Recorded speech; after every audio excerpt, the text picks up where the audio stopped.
Hi, welcome back to Reddit Stories. I'm Shayne. I'm Shayne. I'm Shayne. I'm Shayne. And today's theme. Here we go. Am I the asshole for asking my best friend to break up with his uneducated, unemployed girlfriend so we can be together?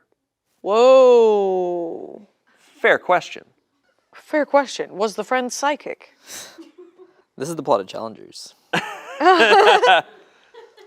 I'm way better at tennis. I know the title makes me seem like a bitch, but I couldn't think of another way to summarize it. We'll call him Dean, and we'll call his girlfriend Helen.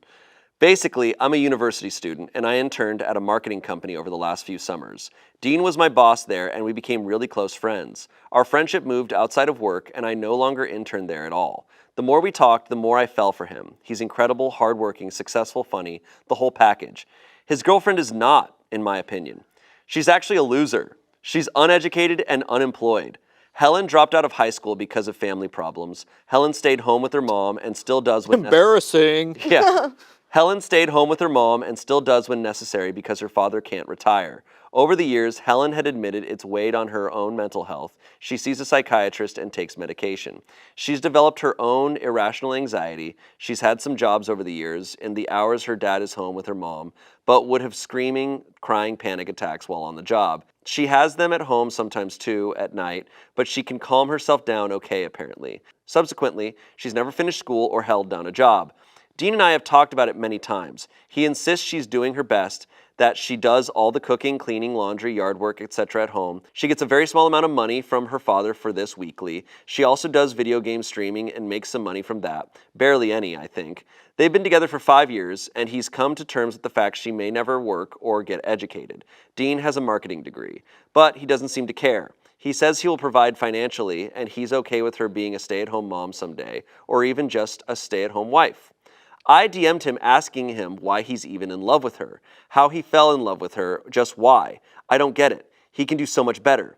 He said this, I fell in love with her for many reasons. She's sweet, kind, cute, and she always sees the best in people even with everything that she's been through. I think she's funny, beautiful, intelligent, and is always trying to do some good.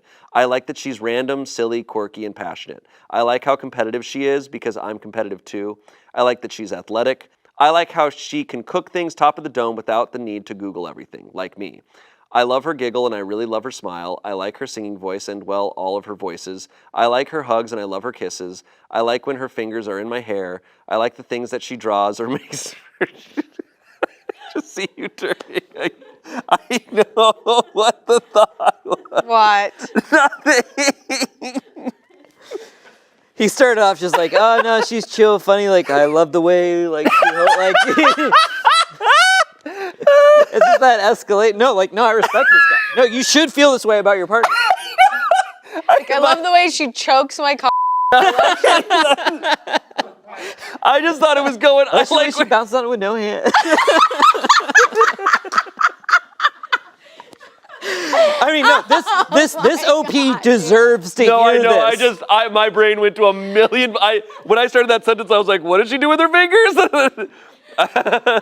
Jesus Christ! Just like it would catch me so off guard. Your brain. It's so sweet, and then something's just like, and I like the way she. It's a sweet, affectionate thing. It's the sweet. No, it's all of this is so sweet. I thought it was about to take a crazy turn. And it still might. Let's go. Keep going, bro. Go a little back. I was getting into it. Yeah. I like her. I like her hugs and I love her kisses. I like when her fingers are in my hair. I like the things that she draws or makes from hand. I like it when she holds my hand. I like her taste in memes and I like her taste in music. I like her puns and I like her. I like her. I was like, I like her taste. Oh no. Oh God. I like her puns and her sense of humor. I really like her presence, and I like her dance moves and how good she is at everything. I like that she likes to help people. I genuinely like the person that she is, always have. I admire her a lot and will always want her for myself. I told him how I felt about him, how I'm in... After yeah, well, whatever. That sounds stupid. She sounds like a real loser. Can I just say, I was literally like getting misty-eyed at the beginning of this message. This is the sweetest message ever. If someone said that about their partner and I was still in it, I would be like, well, like, look, I'll literally never talk to you again. not in a bad way, but just like a dude, like, this is real. I'd be like, all right. Okay, sorry. Okay. In response to that, she goes, I told him how I felt about him, how I'm in love with him, and that I wish she wasn't around. He said, well, I'm lucky that she is. I don't know what I'd do without her.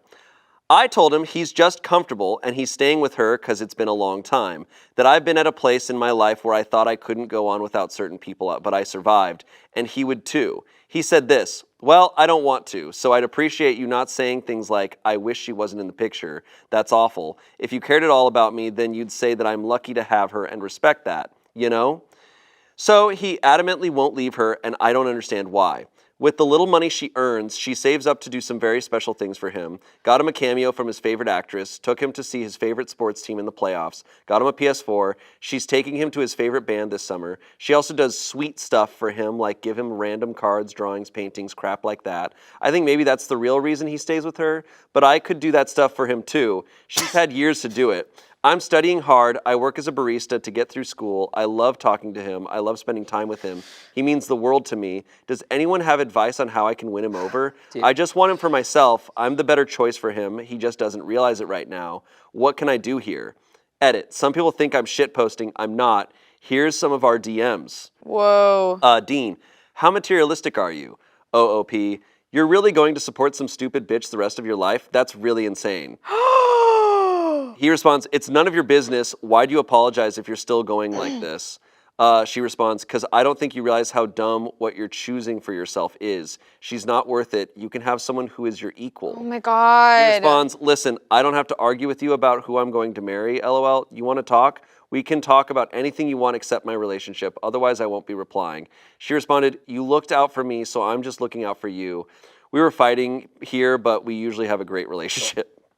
Okay. Dora, can you find the pick me? Jesus Christ. That's fucking crazy. I gotta say, the only thing that I'll give her credit for is most Redditors do a better job of like Hiding. twisting the story in their favor. No, she literally was like, this person is a saint and they are helping the world and they literally are like taking care and doing physical labor to care for their family. And they are so stupid and a waste. Like, that's crazy. It's, I don't feel bad for her because she's a piece of shit, but I feel bad for people with this view of relationships and just like what they're looking for of like, well, the point is to find someone who's your equal in that you're making the same amount of money and stuff. And I'm like, you're going to be really unhappy.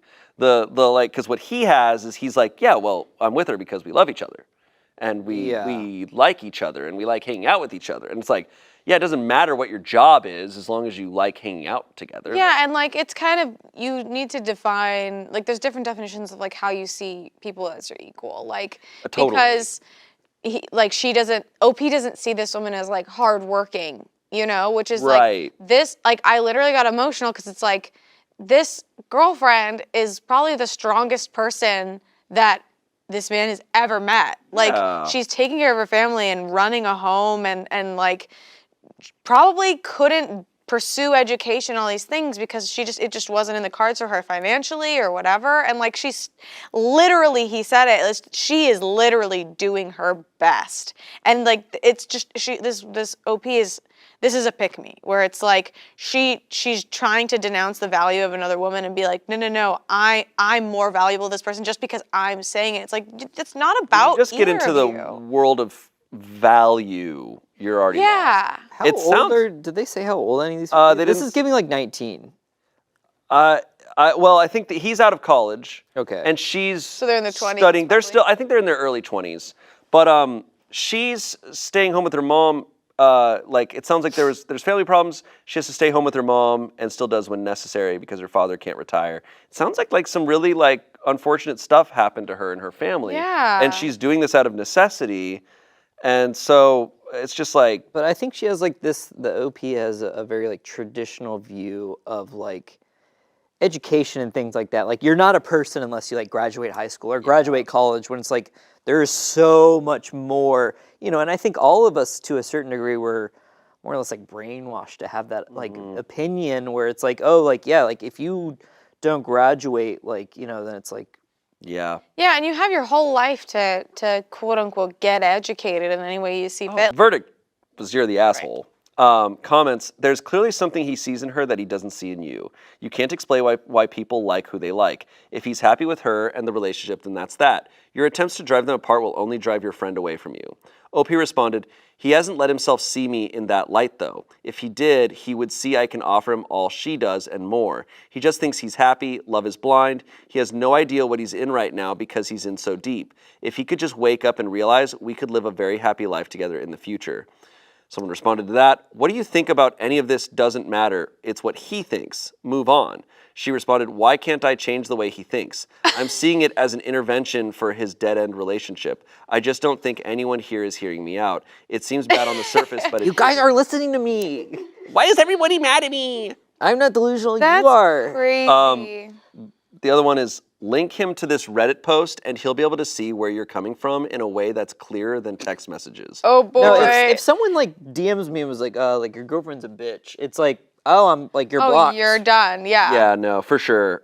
Reporting you to HR even though you don't even work Yeah, here. even though we don't. Yeah. Yeah. Going to HR, dude. Someone called my girlfriend a bitch. Well, do they work here? No. No, but Like, can you still Yeah. like? Can you No, still but fire I'm them? really mad at them. yeah. Link him to this Reddit post and he'll be able to see where you're coming from in a way that's clearer than text messages, which are short and impersonal. He'll see it with super clear eyes and he'll probably even realize he needs to take the problem person out of his life. Your replies in particular will show him everything he hasn't realized. She responds, so you agree she's a problem. Thank you. People in this post are judging me so hard and I'm trying to stand by myself because I know what I believe in here is what's right for me and him. I'm giving him some time to cool off, but I'll link it to him this weekend. Someone responded, might want to do it sooner than later. There's a decent chance this thread won't be around by the weekend. They're I'd be a pranking little her, surprised bro. if it made it to the end of today. She responded, what do you mean? I don't think it'll be deleted. I'll send it to him now, then, and just tell him to open his eyes and have an open heart. Maybe he will come around. Thanks for being understanding, unlike everyone else. Oh my God, they're pranking him so hard. They're pranking her so hard. They're like, yeah, you should send him the thread. I think it'll really clear things up. Not to be dramatic, I think I would be legitimately afraid of this person if they were in my Oh, life. absolutely. Absolutely. This is a very delusional person. Yeah. And, Why can't I change how he thinks? Yeah. And, and controlling and narcissistic. I mean, I think the idea, even in any sort of capacity of like, I am going to get this person out of their relationship so they can be with me, no matter the circumstances, I think is like, you're not being a good person. No, Like, no. I mean, why is he talking to her? his like she says she declared she was in love with him and he just totally brushed past that and was like, I like my girlfriend because this. Anyway, moving on. Yeah. Like and just being like, you said sorry, why are you still being mean? It's like he kind of reminds me of my younger brothers that are just like very much like water off a duck's back. Like, you're not gonna bother me, and I don't. True. They just don't even care to put energy toward cutting someone out of their life because they're so comfortable in who they are and where they are that they don't care. He did, in those text messages, he was saying, I will not reply to anything. Still, like, you know, for me, that would be enough to just Block her. completely block the Yeah, I person. mean, probably Yeah, I the am a little girlfriend. confused The by girlfriend might like see this and be like, "Why are you texting?" her so It does much?" sound like they're very young, all of them, but Yeah. I still there's think, a lot of... I still agree I would be blocking this person. I'd be like, you know what, don't talk to me. Yeah. Update. Oh. Dean responds. Hell yes. He hopped in the thread. He responds, L, you linked me to this post so I could understand you better, and now I do. I love my girlfriend more than life itself. I've been with her for 5 years for a reason. Not because of what she can offer me financially, but because of who she is as a person. That's what matters to me. I'll work 3 jobs if it means keeping her. She once spent 2 hours traveling in the rain to bring my sick mom some homemade soup. Money doesn't buy that kind of heart. I never told you that story because you would get emotional and angry with me for even bringing up my girlfriend. I tried to be your friend because you seemed lonely when we worked together. You said your roommates don't talk to you and your family is back in your home country. We never had a future together. It's not even a possibility. I will protect that woman at all costs, and it really hurts me to see you talking shit about her to strangers on the internet.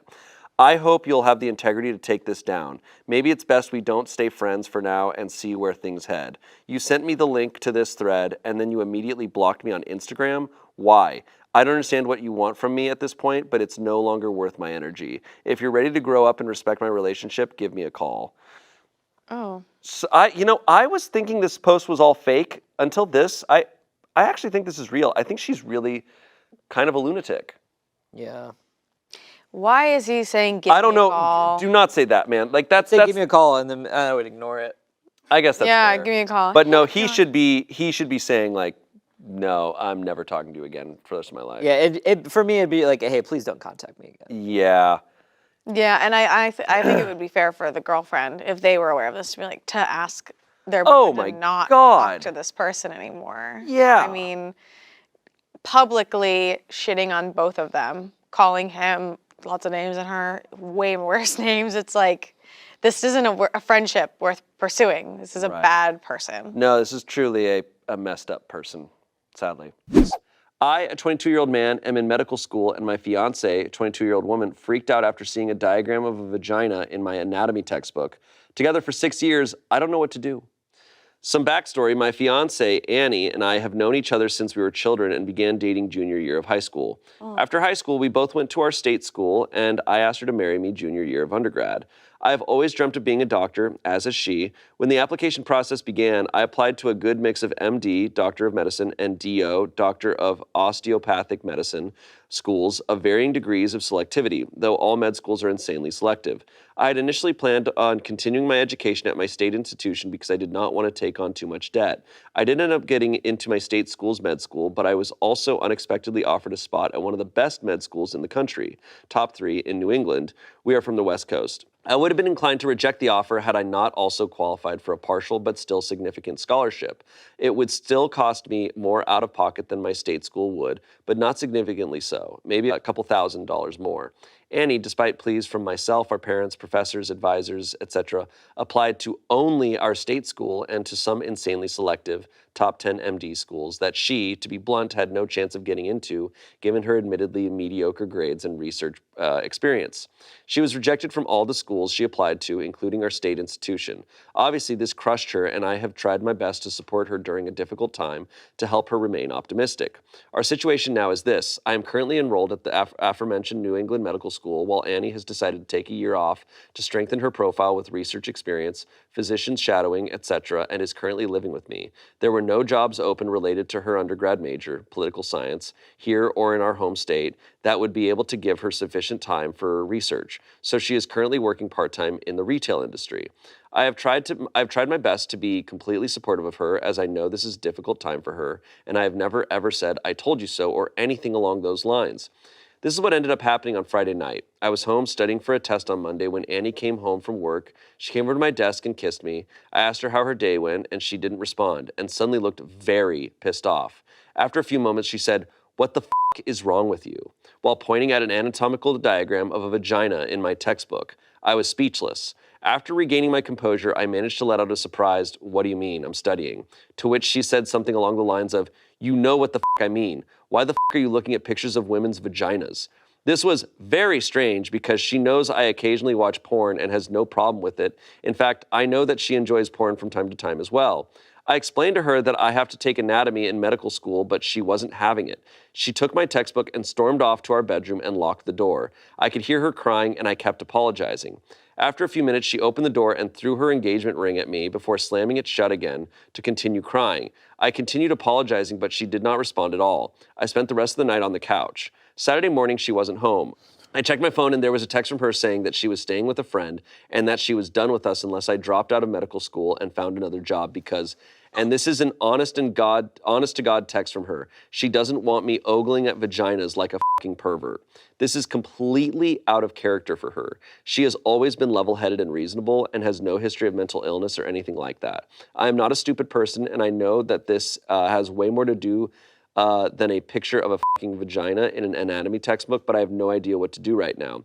She has stopped responding to texts and won't pick up her phone. I spoke to the friend she's staying with who basically called me a fucking asshole and said that Annie is crying and getting drunk and that neither of them want me coming over to speak with her. Her parents passed when we were young children and she doesn't have any siblings or much other family.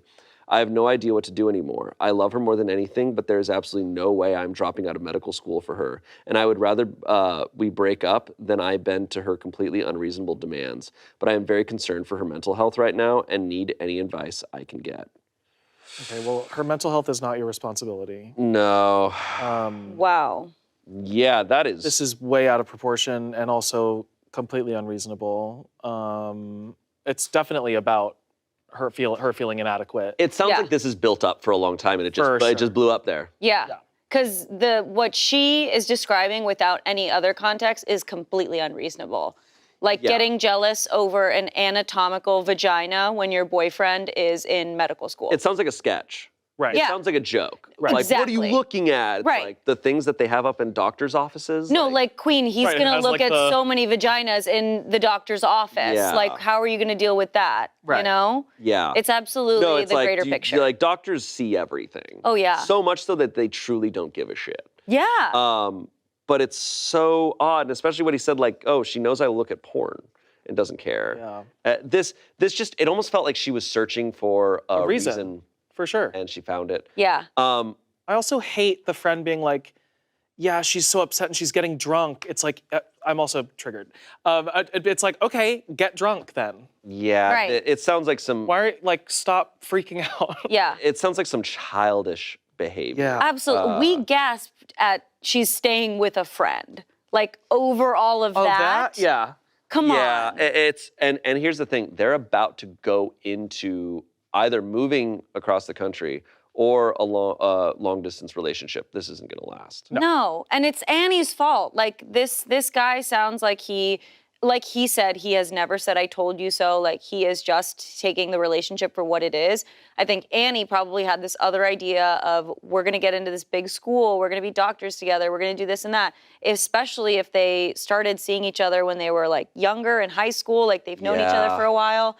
Annie probably had this expectation, this idea of who they were gonna be. When that fell apart, she didn't react right away. Right. But then She when was it eventually hoping- came out, she was hoping it would go. That's Yeah. the dangers of like when people are together really young. It's just about like to say the same you thing. might go completely separate directions in life. You may not. It might work out. Yeah. But you might go separate directions, and that's going to be really hard to accept that it's not going to work out. You're becoming different people. yeah. And she is now trying to control him. And the less time you spend alone, the less you have an individual identity. Yeah. So it's like her whole life is tied to being with him, doing the thing. And so like now that that's challenged, it's like, who the am I? Same with OP too. Like he might also have, if this wasn't a relationship that he's practically been in his whole life, Right. he might have the tools to be able to recognize and be like, oh, this is probably not going to work. Instead of being more at odds of like, I love her so much. Like, of course you do. That's kind of all you've ever known. Right. Let me read some comments here. Okay. Underlying cause, she is feeling insecure because you got into medical school and she did not. Therefore, she feels bad about herself and your success is rubbing salt in the wound. Regardless of whether or not you mean to, it is. Also, I am taking you at your word that she has previously been a reasonable person and has had no prior issues with porn or sexuality. Someone else said, whatever you do, do not drop out of med school for her. If she can't handle diagrams of vaginas in a textbook, how is she going to handle your work when you become a doctor? You'll be looking at all sorts of fun body parts. If I were you, I'd break up with her. The fact she's demanding you to drop out of school is really controlling and manipulative. If she doesn't come around and stop acting like a child, then it's time to call it quits. Lastly, someone said, there's obviously something else up and she's manufacturing distance. My gut reaction would be she's cheating and she's lied to her friends about you to enable them to accept this. Take a guess why they mysteriously don't want you to go to her friends despite all of the upset.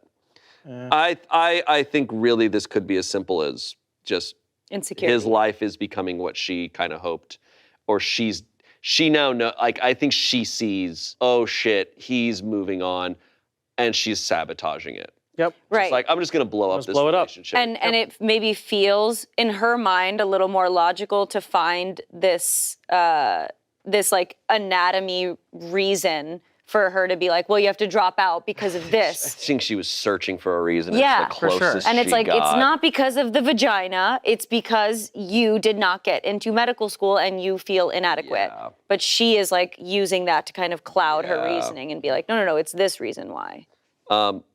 Update. I'll save you the trouble. She wasn't cheating, nor was she pregnant. Yesterday, I decided that enough was enough, and I headed over to where she was staying, intent on ending the relationship. When I got there, she was half drunk. What followed was a lot of screaming and cussing directed at me. I learned why she wanted me to drop out. It had nothing to do with textbook vaginas. When I was a sophomore, 2 of my friends dropped out of college to work on their tech startup full-time and invited me to come work with them. My undergrad degrees was in comp sci. I rejected the offer because I wanted to concentrate on my dream, becoming a doctor. Fortunately, their startup did very well, and last year they sold it to a large tech company for a very large sum of money, in the low 8 figures. I was thrilled for them. After they sold the company, both of them obviously had large lifestyle changes. One of them proposed to his girlfriend with a ridiculously fucking big diamond, and they are frequently vacationing in exotic locations with family and SOs. Apparently, their success and lifestyles made my girlfriend extremely jealous, and she came up with the vagina thing as a way for me to drop out of med school because she thinks that I can easily get a job making $150K a year at a bank so we wouldn't have to live like fucking refugees, and that I am a fucking idiot for not doing so. Still, I was confused.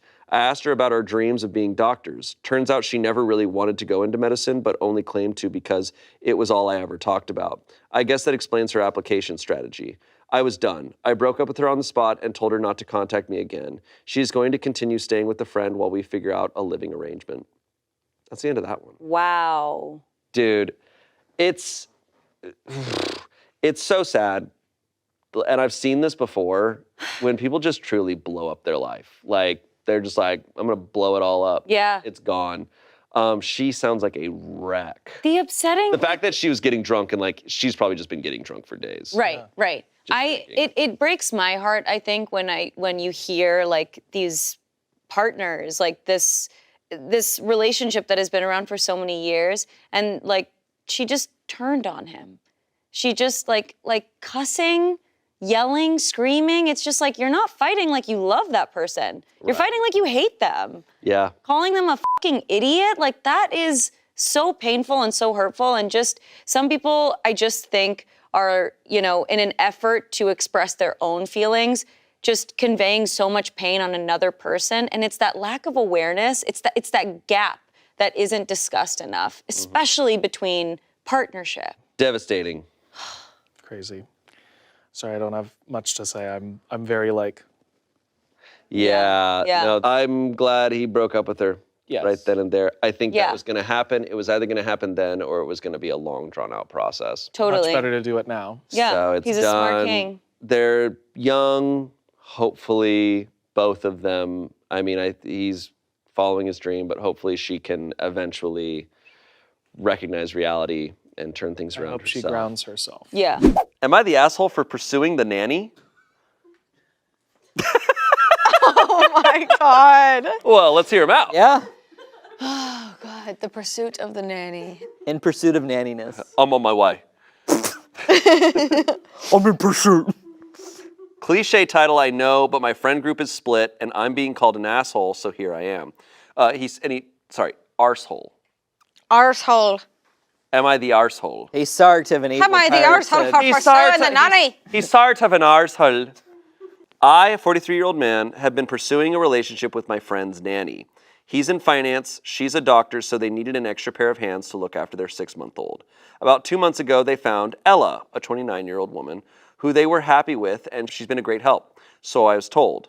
Fast forward to a month ago, I'm over at theirs to meet the baby and meet Ella for the first time. I thought she was beautiful from the second I laid eyes on her. She's smart and very outgoing, I won't lie. I probably looked like an idiot, but I couldn't take my eyes off of her. Ella and I exchanged numbers with the understanding it was good to have them in the event of an emergency. Both parents aren't always available, so I'm the next best thing in an emergency. Anyway, we'd been texting back and forth for a couple weeks, and I thought, fuck it, and asked her out for a drink. She said yes. Apparently, Ella told my friend and his wife that she was going on a date with me, and they're pissed, saying I'll screw up their relationship with her and other stuff. I reminded them Ella's an adult and she's interested in me too, but they told me I need to cancel the date and not go after their nanny because they need her to focus on her job and I'm a distraction. I refused again. Now our friend group is involved and divided. Some agree with me. We're adults. We can decide for ourselves. Others agree with them. I'm an arsehole and it's inappropriate. So, am I the asshole? That's so interesting because, initial thoughts is like, damn, what do these friends think of this guy? Is he like trouble? Yeah. And then secondly, they only have the benefit of dictating her dating life somehow because it's their friend. Like a date, like using the term distraction as one of the excuses is weird because she probably she would have a dating life with someone else otherwise. Yeah. That's so interesting. What's your take on this? You know, I mean, people could approach it from like the age gap situation because it's like what, 15 years. Oh, it's I didn't hear Well, that part. she's 29. He's 29, he's 43. She's 29. I don't know. Once it gets up to like 29. How old is he? 43.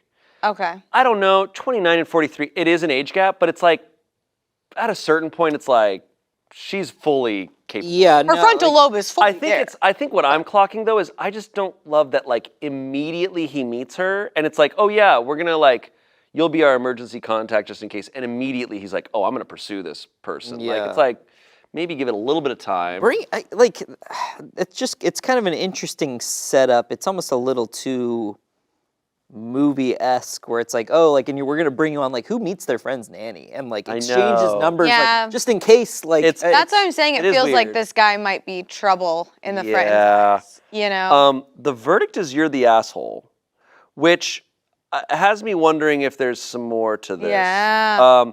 Some comments. You're the asshole. If things go south with you and the nanny, she may quit to avoid any possible contact with you.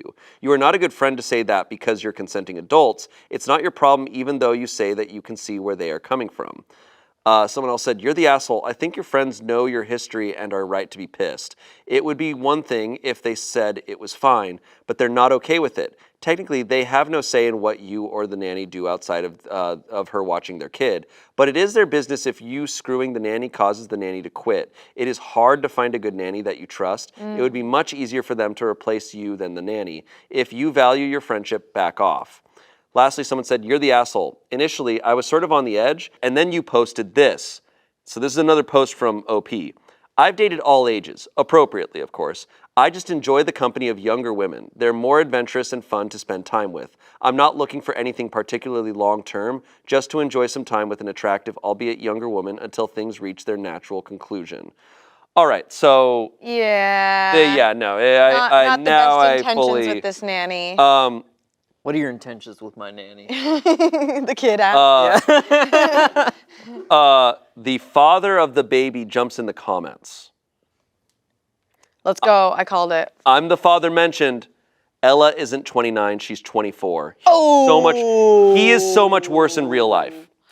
Oh, There we go. There we go. boy. Now it's weird. I knew it. I was like, there's it's something weird. not good going on. Now it's weird. Now it's really. 24. I mean, it was weird before. Yeah. Guys, frontal lobe, not all there yet. I just think it's like. It's just like, if you're lying about their age. Yes. Well, his Yeah. intentions are also fully painted now, and it's just like he's just looking for hookups. He's just a piece of shit. And it's just, I'm sorry, it is a weird thing to need to declare to Reddit. I just enjoy younger women. Like, why did you need to post that? If you're saying that, oh my God, man. Why? Why? It's weird. You're weird. Get out of here. Update.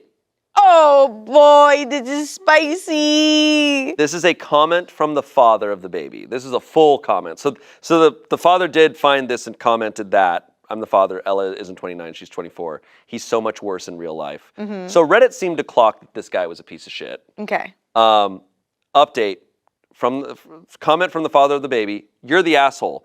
I'm the father mentioned in this post, and I can't believe you have the stones to post this. He sent me the post to gloat. I guess at some point it was going his way.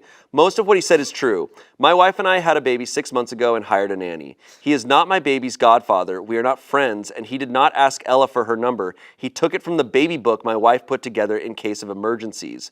The only reason he was at my house is because my wife feels sorry for him and invites him over for dinner sometimes.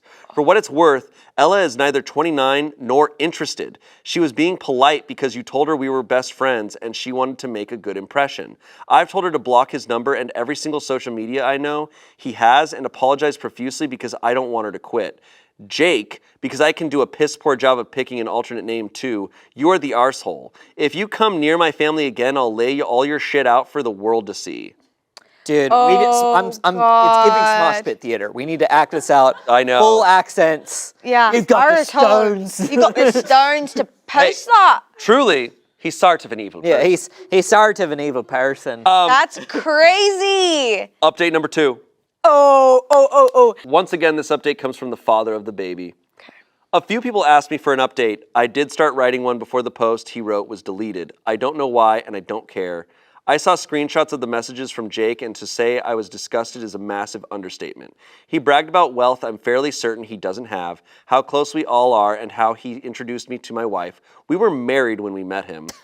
He also hinted at having influence over me because he's like an older brother to me, and suggested to Ella that he could convince me to give her special privileges and a raise. Oh, God. I assured Ella none of it was true and that we were very happy with her work. I also called Jake myself to rip him a new one. He insisted Ella was interested, that she'd lied about her age to him, that they'd been flirting for weeks. I told him I'd read the messages and that Ella told me the truth. He got quiet, said he hadn't done anything wrong, and that he had to go suddenly.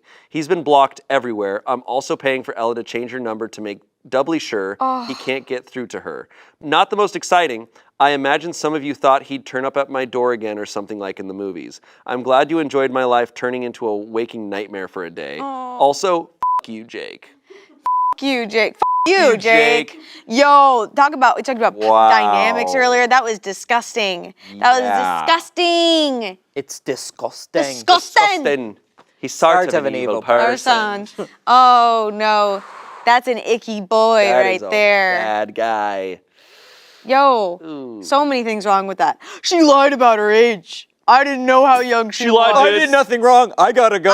This is something he's been caught for. I don't want to know. But the world should know, and some police should know what he has done somewhere else. He's sort of an evil person. I don't know what this meme is from, but I like it. It's fun to say, isn't it? It is fun to say. Get the royal executioner, dude. Yeah. Yes, and somebody needs to fart on him, but maybe not. Maybe he likes that. He seems like a freak. Yeah. I'm sorry. He's far too an evil. He's far too an evil person. Ew, I feel so bad for the nanny. She was, cause like, God, that's Dude, that because like the parents, it's so hard to find a nanny they can trust. And then for her, she's like, I just want to keep this job. And he literally inserted himself as if he had some play and like a hand in her employment there, and like just using his age, using his connection to the parents that he lied about to get some power dynamic over her. And to be 24 and have a 40-something doing that shit is so. And then going on Reddit and just lying. I can't believe there was a moment where I was like, this could be okay. No. Like who knows what else he's lied about, you know? Yeah. Oh, Done. yeah. Good God. Damn. These are some crazy stories. That was Yeah. crazy. He played himself. He did. He absolutely did. In those ones, I'm like, can you just say this guy's real name? Yeah. Just say it. Just say his and real his name. handle. I just want to talk. Just like put it out there. Just put his address up. There's sometimes where I'm like, yeah, it's anonymous because it's like a weird conflict. I'm sure his address is posted on Watchdog. Yeah. I'm sure. Whatever they call it in England. Watchdog. I think my husband's mistress thinks he is richer than he actually is. My best friend thinks I am a douche because I am keeping silent. Husband in quotation marks because we are not married legally. Throwaway, please let me vent here. He's 39, I'm 39, mistress is 29, my best friend is 39. We've been together for 14 years, living together for 11. There's so much exposition. Yeah. I know. Is there 4 people? So there's 4 people involved. So she's talking about her husband. She says, we've been together for 14 years, living together for 11. He came and told me that he was in love about 3 weeks ago. I was surprised at the lack of I had to give at receiving such information. I did love him, but maybe my love has always been conditional and its survival depends on it being reciprocated because it literally vanished the second he confessed to me that he was in love with another woman. He didn't want a separation, but to maybe open the relationship or let his feelings for her subside. I said it was over. It was like I never had feelings for him ever. He was taken aback by my indifference, which I thought, the audacity. Did he want me to be hurt and suffer? I told him that he should be relieved that he didn't cause pain. Instead, he has been sulking since. Last Friday, I got home and his mistress was there, sitting in my kitchen, sipping my tea. I felt nauseous because, seriously? I told him that this wasn't civil at all and to never be in my home again or I would call the cops. I went to my room and I heard her yelling at him for not standing up for her. Then I heard her saying something very curious. Why haven't you kicked her out yet? He was trying to tell her to lower her voice, whispering, later. We can discuss this later. She left and he came to me apologizing. He said, "We didn't have sex here if this is what you're scared of. She just dropped by because I was working from home today." I told him that he had until the end of March to move out and to find somewhere to be during the weekends. This morning I changed all the locks. From now on, he isn't allowed in my place during my working hours, so if he starts later or finishes earlier, he needs to wait for me to come home and let him in.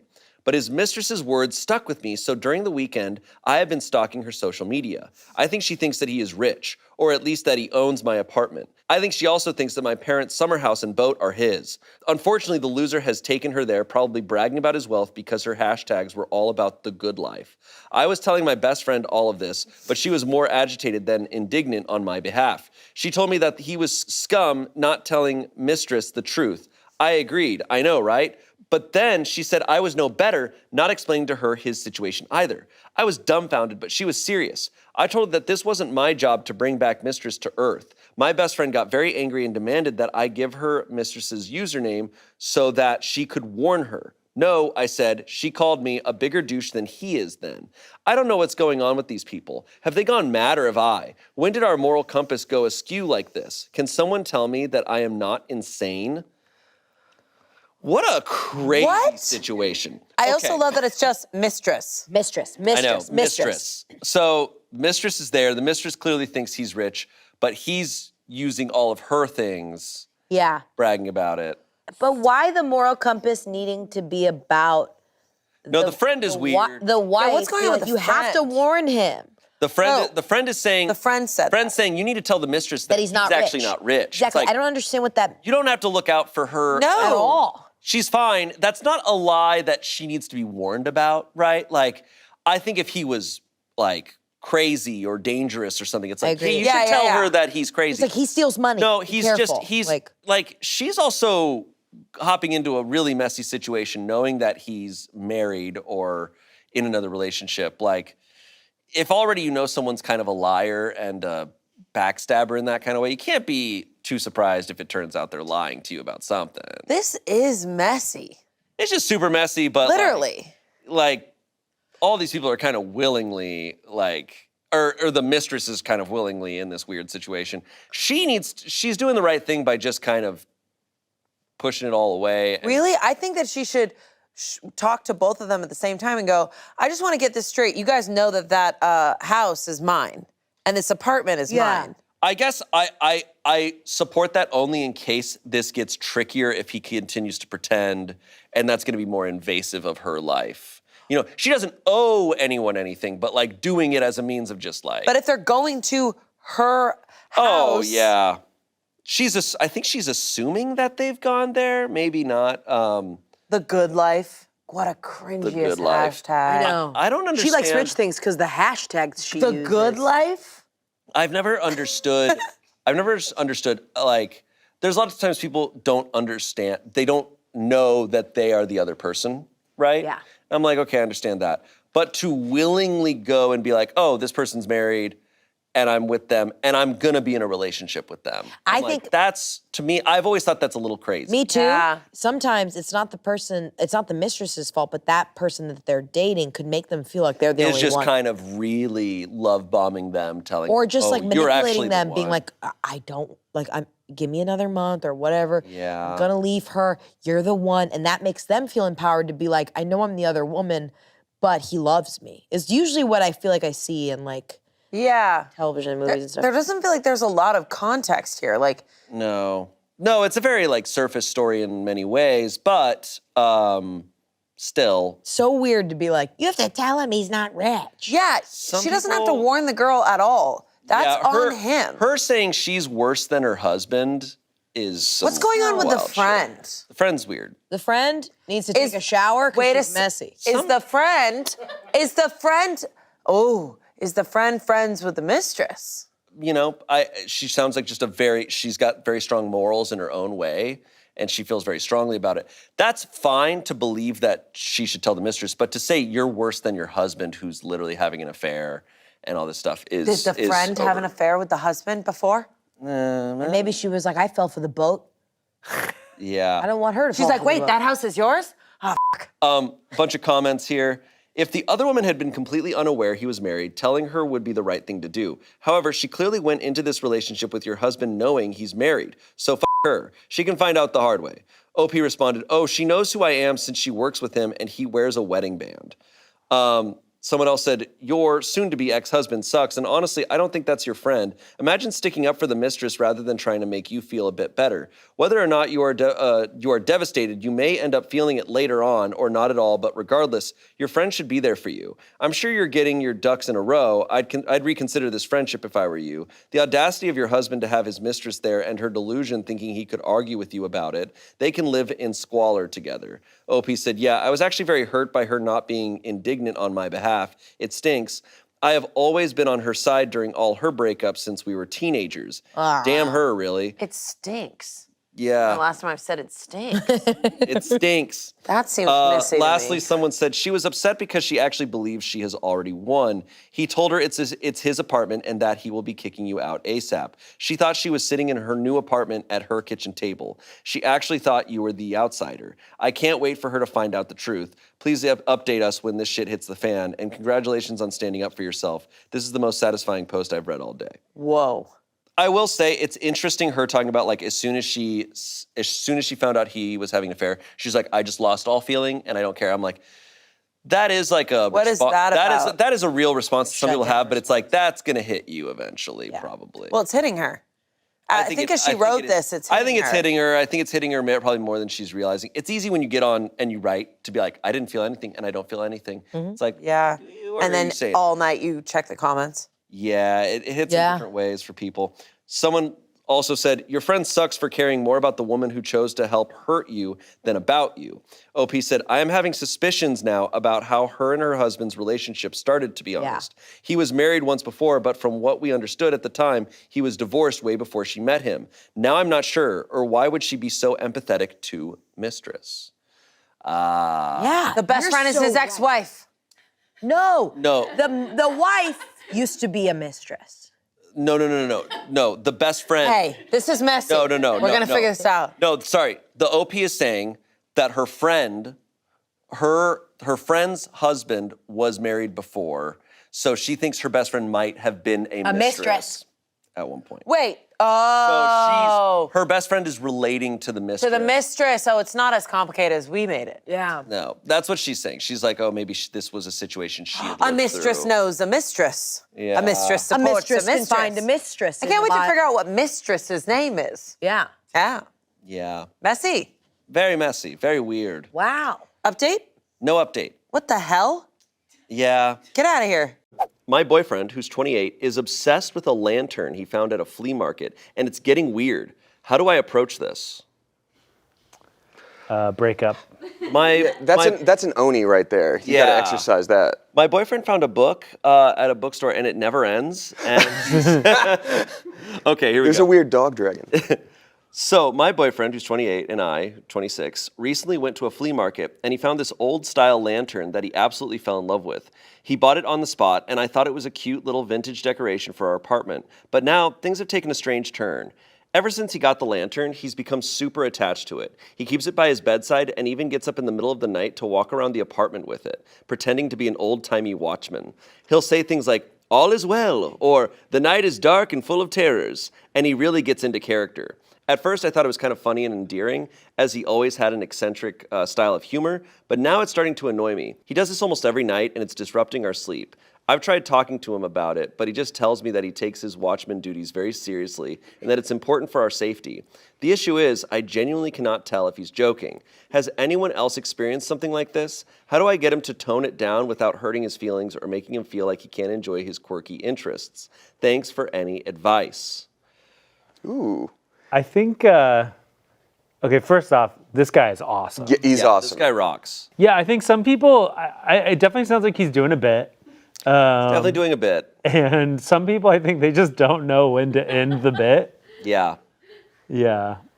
Yeah, I think, hearing it initially, I was like, oh, you got to support their fun thing. I love finding old-timey stuff at random estate sales and flea market things, just little treasures. Like, I love that. And any partner I'd have would have to support that. But it kind of sounds like she did. And now she's like, okay, okay. And Good. I have a hard time when people don't end the bit when you're like, I really need you to stop right now. And they're like, stop right now, I say. Like, that freaks me out. I don't think she has, based on the context here, I don't know if she has communicated it like seriously enough. Because she said his response is that he takes his night watch duties very seriously. Yeah. So I think he's still like He in probably the bit. like she probably hasn't communicated to him that she's done with the bit, and she's probably just like still just laughing it off to like not offend him. Do you know what I Right. mean? Like I think some people like oh, it's like that I think you should leave sketch where it's like we're just some pig sluts just eating slop or whatever she said, like where it's just like people just keep taking the bit further and further, and unless you say, okay, we're done with the bit, they're just like, as long as they keep getting reinforcement, they're just gonna keep doing the bit. I think she's just gotta be like, hey, the lantern stuff was cute. Emphasis on was. I think she just needs to be like, you're waking me up in the middle of the night doing this. Like, I need to sleep. Can you please not do it? Yeah. And then, but the problem is, I think as soon as he stops, that's when like you're gonna get a vampire, or you're gonna get. You're gonna get the night watch. We're here. If you imagine you're a burglar and you break into a house and you come across a man with watchman? an old lantern, you're gonna be like, this place is haunted. Yeah. And I just came across the ghost. This theoretically could be part of that. Like if you call up the store and they're like, yeah, my husband's been acting weird with the lantern. They're like, wait, what lantern? Let me check something. No, they weren't supposed to sell that. Like, it could be a Goosebumps book. She wakes up in the middle of the night, she finds him walking around with the lantern, and then she looks back at her bedroom and he's asleep in the bed. And she's like, I just got chills. What's going on here? Some comments here.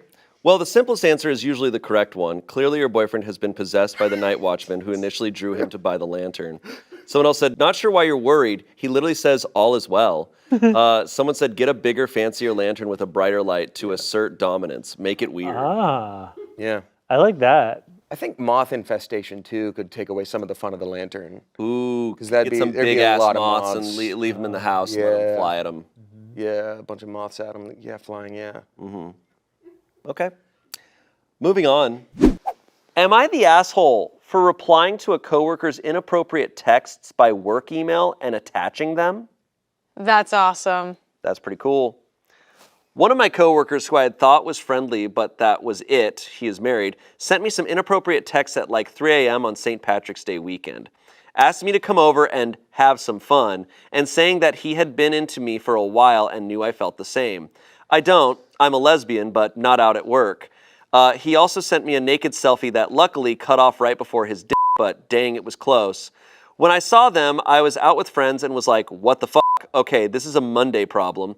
I have a really strict rule with myself that I don't do work, think about work, or answer messages about work outside of the 9 to 5, Monday through Friday.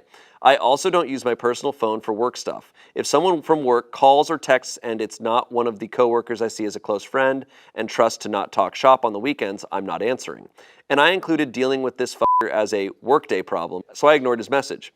He sent me several later, first saying sorry he was drunk, then saying he hadn't said it how he wanted to, but he was still into me and had a feeling I felt the same. On Monday, I wrote him an email on the work email saying, hi, coworker. I'm writing to follow up on your messages from the prior several days. Circle back to that dick. Circle back. I'm writing to follow up on your messages from the prior several days. See attached. Please only contact me through work channels during regular business hours. I do not use my personal number with colleagues. Additionally, I found the content of your messages unwelcoming and inappropriate. Please only contact me regarding work. OP. I didn't send the email to HR, but I did blind CC my personal email so I'd have a copy just in case. And he got really mad. He texted me back saying I had crossed a line attaching his picture to a work email. Was I trying to get him fired? I screenshot that text too and attached it to an additional email saying, as per my prior email, please only contact me about work matters and only on my business email or Slack.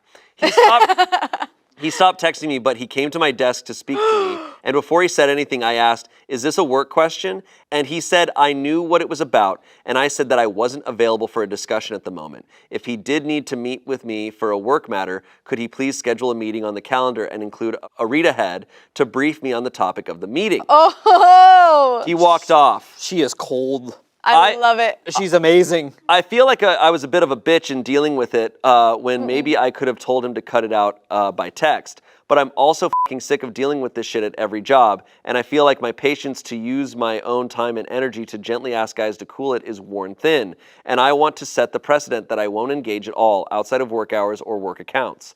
Am I the asshole for sending that email? I think you didn't asshole enough. I don't think she went far enough. No, that was awesome. I would have CC'd HR. No, absolutely. Dude, when she hit him with the as per my last email. Oh, so good. Goosebumps. No, super brave to do that. And like the audacity for him to go to her face and try and like, you know, use a dynamic and just try and be intimidating and some shit. Yeah. I love that she held her ground and she was very professional. I think she absolutely needs to contact HR because he's going to do this to other people. No, he needs to be That's so fired. blatant. No, because he's trying to keep it like private and under wraps. Yeah. He's like, hi, what's going on? Verdict was not the asshole. Comments, go to HR immediately, not the asshole. Someone else said, not the asshole, may I congratulate you on being a strong woman who did not shy from the topic and put this asshole in his place. I wish I had the guts to do this myself. You handled it and you handled it well. I'm going to take a leaf from your book in the future. Someone else said, man, not the asshole. I would hire you in a heartbeat to coach employees on proper conduct. Maybe consider doing this a side job and see if it takes. So many work issues would go away if more employees handled themselves as professionally as you. Once again, just also should go to HR. Yeah. Because it shouldn't be on like you as an individual to have to just No. handle it and like This is by yourself. It's like, no, there should be other people who have your back. And if they don't, they should be Yeah, fired too. because he literally tried to take advantage of that by going to her face to face. Oh, he did at her everything desk. wrong. Yeah. even if it was just that first instance. It Yeah. wasn't Just like, the oh, you should be fired. Just the photo itself. Yeah. Yeah. Update. Yes, let's go. He was fired. I don't know a lot of details. I have a follow-up meeting with HR soon, but my coworkers told me he was escorted out of the building this morning. One of my coworkers who sits near the HR office said they heard him screaming at the HR staff during his meeting this morning. It's crazy how stuff escalated, honestly. Just last week, I thought he was a chill guy. I owe a thank you to everyone who told me to report this too. I'd been on the fence at first, but I feel like stuff was going to escalate either way, and I feel a lot safer not having to see him every day at work. Yeah, and I'm so glad HR handled that so well. And clearly, like that is like picture definition of what a red flag translates to. Is he was explosive and aggressive and really intense to HR, and had to get escorted out of the building. Like, this is why you take action. Yeah, this is why you pay attention to that stuff. If I can put on my ally hat for a second. Okay. I think it's upsetting that she even was questioning whether or not to go to HR. It is sad. It is sad.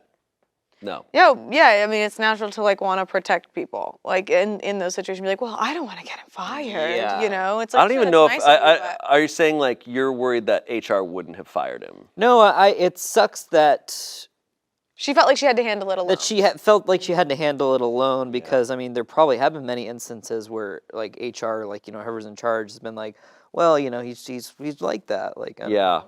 Yeah, or like, like she was really brave when he tried to confront her and stuff, but maybe there's always a fear as a woman when you need to confront something or report something or address something that like, what are they going to do to you, Right. And so, she said she thought he was overall a chill guy. Yeah. But yeah, there's unspoken things like that, so. Yeah.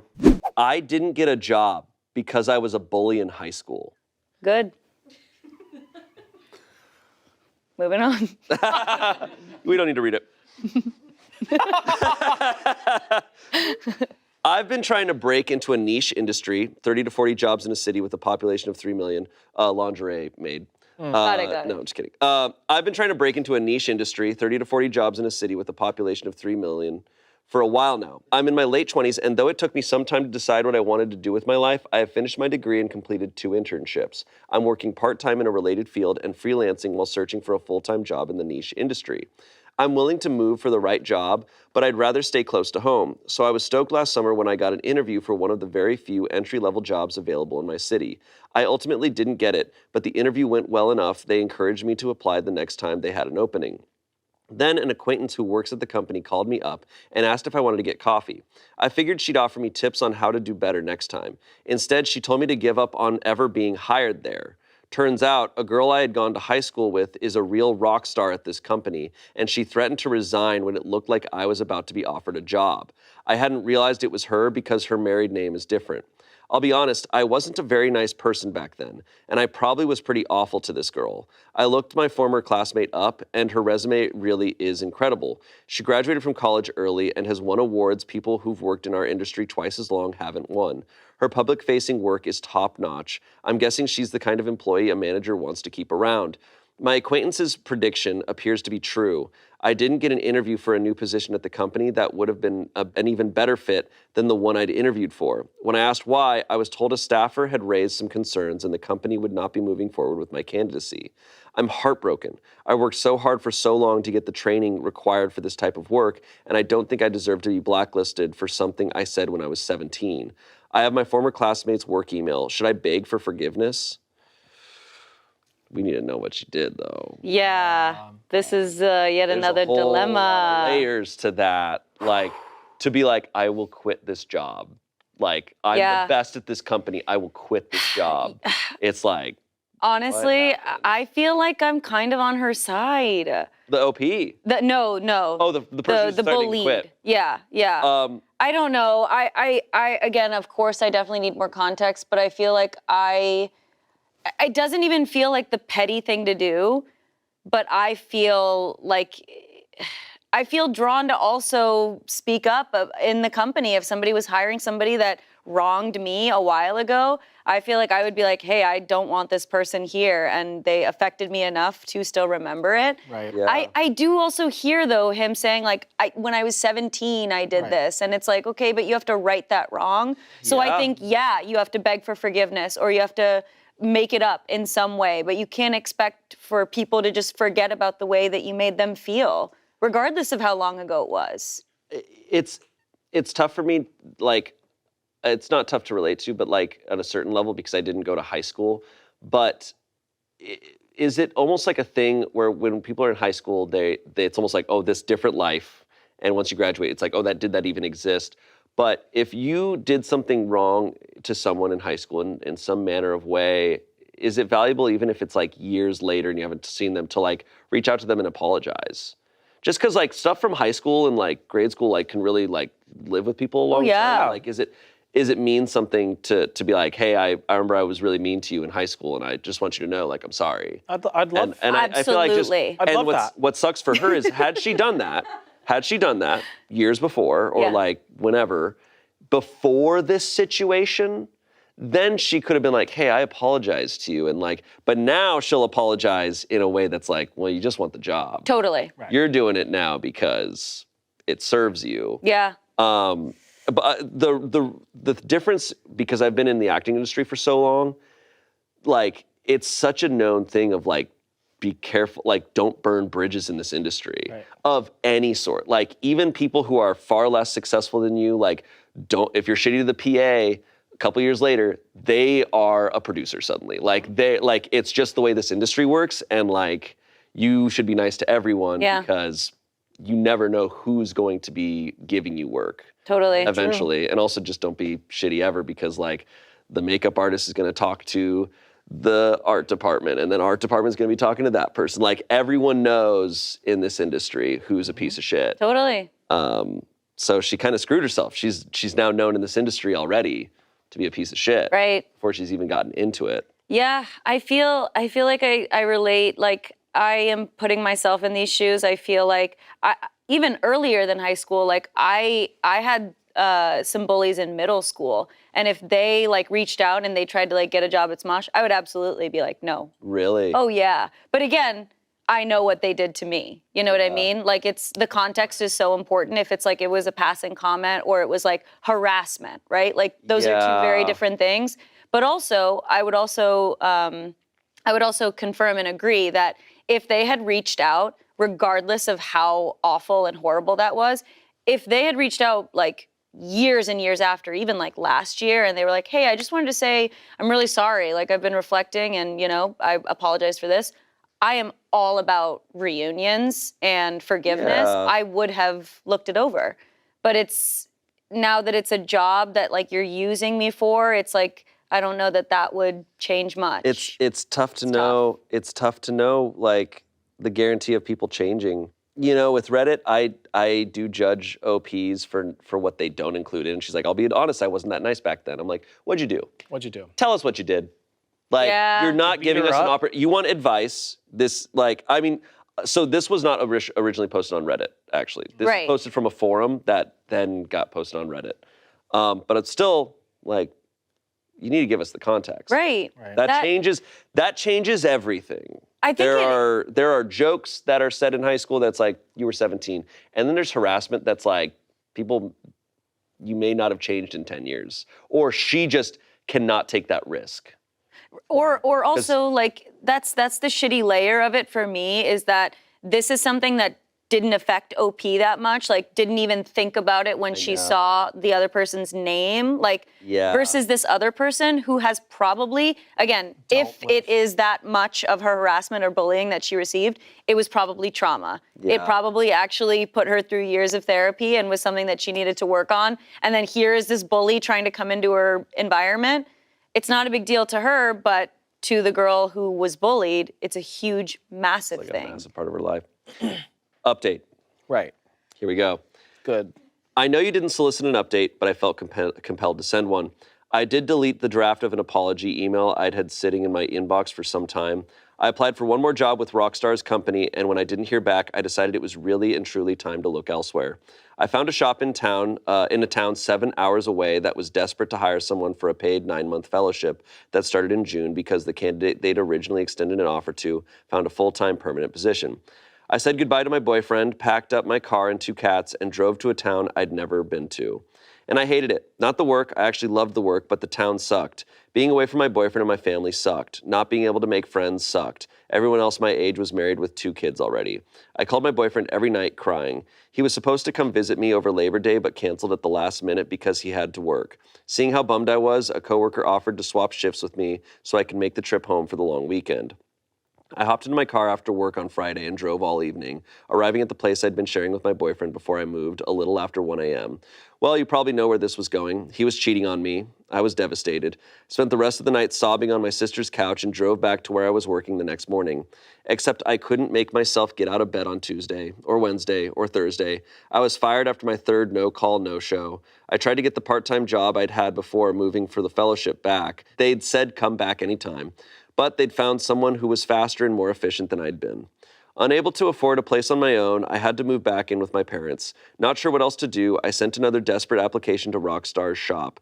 In an effort to cheer me up, my sister and my friends took me out for a nice dinner for my birthday at the end of September. This is where it goes from bad to worse. I drank too much wine at dinner and got pretty weepy. I excused myself from the table to try and put myself together and ran into Rockstar and her husband celebrating their anniversary on the way to the bathroom. I ended up yelling/crying at her that she'd ruined my life. I was asked to leave and told I wasn't welcome back. That was Saturday night. I spent Sunday hungover in bed trying to figure out how to clean up the mess I made. On Monday morning, Rockstar's manager, the one hiring for the job I'd applied for, emailed me to let me know I'd been removed from the candidate pool. She advised me that I would not be considered for future positions at their shop or any other in their network. That afternoon, without mentioning me or what happened at the restaurant over the weekend, Rockstar tweeted a long thread about how she'd been bullied in high school and she wishes teenagers would realize that high school ends and it does not get better. She also tweeted out links to local mental health resources and the National Suicide Hotline that were liked/retweeted many, many times. So just to recap, no job, no boyfriend, no money, no hope of ever breaking into the industry I spent 5 years preparing to enter. It's hard to not feel like some of this is Rockstar's fault, especially given how she rubbed salt in the wound after my whole world had come crashing down. Are you What kidding? did you do to her? Is there nothing on what she did or anything? No comments or anything? Because she's scared. She's never going to put that out there. And clearly, if this other girl is putting out that much information. Those types of resources. I wonder if in the probably- comments anyone knows what those tweets were. We couldn't find them. But Reach out to us. I don't think it takes seeing it to know how bad this probably was. Yeah. I mean, but also, OP just went and pulled a full-on like A24 movie at her, Right. sobbing and crying. It's like, all right, we've seen enough here. Like, And also, it shows that maybe her character hasn't changed if she's still blaming Rockstar, which, by the way, I love that. Love that. She's blaming Rockstar for everything that's happening to her when it is simply completely her Getting fault. belligerent on wine and sobbing at someone saying they've ruined their life. It's like, this feels Get a like grip. This feels like the main character in an HBO show. yeah. Yeah. Like, just like, okay, we hate you. I at least but- thought the sobbing was going to be, I'm so sorry. Like sobbing I know. forgivenness. No, being like, this is your fault. It's like, Bye. damn. Irredeemable. Oof. Oh God. Losing her boyfriend that's shitty and that sucks. I know. It has nothing to do with the rest It's of it. just. I didn't see him cheating on her though. That was that. That sucks. Yeah. I mean, that Sucks. sucks. This all sucks. It sucks, but it's like, dude, She sucked first. it's just, it's a very compelling story. Like, this is a good drama here. Oh yeah. But damn, it's real. Yeah. She should be a screenwriter now. That's why we don't bully people. Yeah, don't bully people. Every single bully, this will happen to exactly. Yeah. 1-to-1. You'll get cheated on. You'll lose your job. I wonder what the field is too. It is true though, man. Like, I mean, be careful who you're mean to because they might be a rock star. For sure. And she just Yeah. totally blew it. Well, so you think like if she had begged for forgiveness Okay, after... let's see. After the start of this, I think she first should have accepted, like, okay, I really did that. I can't work there. I was horrible to this person. Yeah. Like, really, she should have did some thought of like, what did I actually do to this person? How bad is it? And then she should have accepted, like, once her boyfriend was cheating on her, it's like, all right, I need to move to another state and like do something there. It's like, that's your option if working, but. Yeah, find a different. They said like you're banned from the network of whatever. Okay, find a different network in a different state. Yeah. I don't have a boyfriend anymore. Yeah, but I think she could have done a few steps before as well. Of like, you lost the boyfriend, but you still have an amazing job. She said she loved the work. And she fucked her job up by not going in. I mean, I no understand. call, like, no show. Like, right. At least call and show. and show. Yeah, Damn. cry in the crying bathroom. We've all done it. Yeah, but don't lose this amazing job because of the mans. Yeah. Because of the cheating mans. Damn. Not over a man's. No. Mans. Am I the asshole for leaving my boyfriend because he bought his female best friend lingerie as a joke? Whoa! I'm sure it was a perfectly innocent purchase. Let's hear him out. I have read this post before, and it is wild. Okay. Gotta pose for this one. My boyfriend, who's 28, and I, a 24-year-old woman, have been together for a year and a half. I love him a lot, and he has been pretty amazing to me. He is also the sort of person who has lots of friends, and his close friends are pretty much family. He also loves to joke and play these harmless pranks on his friends, which sometimes makes me feel weird. Just for context, he has 2 female friends and 3 male friends. This is about my boyfriend and one of his friends, Claire, a 28-year-old woman. Claire is a nice woman, and we are friendly. My boyfriend also has never ignored me in favor of his friends or talked over me in front of them, which is why I don't understand if I'm in the right. They, my boyfriend's friends, had a recently escalated prank fight. I had made it clear to my boyfriend that I am not good at jokes and am rather stiff, and he said he would keep me out of it. Claire, my boyfriend, and another friend, Kyle, 27-year-old man, had a huge throwing water balloons fight in Kyle's backyard. Then my boyfriend got pranked with dye in his body wash. Then Kyle got pranked by Claire, something about whipping cream and oven mitts. But the issue was when my boyfriend bought a red lacy lingerie set and he planned to put it in Claire's room the next time he went over. I said it was a tacky prank, and why would he buy lingerie? None of the previous pranks have been of this kind, and it makes me really uncomfortable. I also felt like if I was Claire, I would feel gross about it. But my boyfriend got mad and defensive and told me Claire is cool like that, and she would think it's funny. I admit, I get a bit weirded out when he calls Claire extremely beautiful and jokes about how she has always been way out of his league. but I thought it was nothing and they were like family, so I guess it was their thing. However, the lingerie prank had me put my foot down, and I said that he was wrong to give another woman lingerie, no matter who, when he had a girlfriend. We fought, and I said I wanted to break up, which he didn't want to, and said that I was just overreacting. He said that I was too conservative and needed to open my mind when he had never given me a reason to be insecure.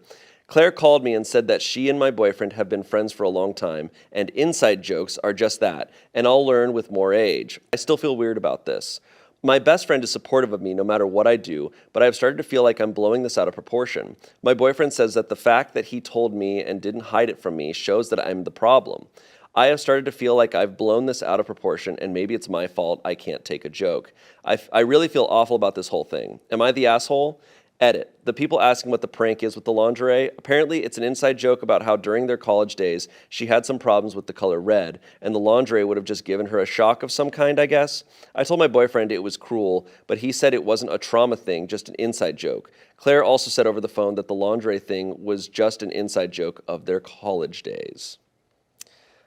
Huh. Nah. Okay. This is some weird shit, man. Yeah. It's like I know this word's used a lot, but like the sort like it's almost like this whole like everyone is like it's almost like everyone's like gaslighting her. I think that's a fair use of the word. Like it's like everyone's like, no, you're overreacting. You're overreacting.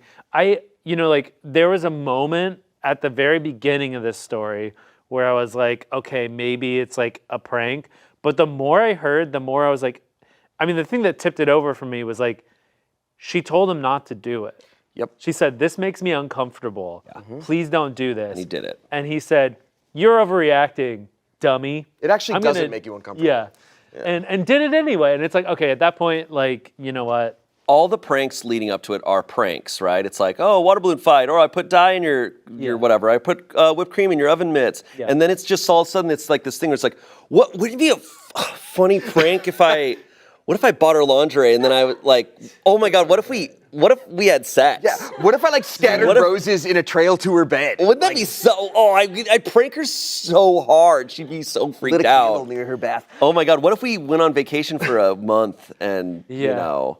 What if we had an open relationship as a prank? Please. What is the age of the people involved here? Because you said Claire was 28. OP is 24. Everybody else is 28. Okay, so this is and the friend Claire told her like, oh, you'll learn to like be cool with this stuff with age. That's and I'm like, this is condescending. That makes the gaslighting feel weird.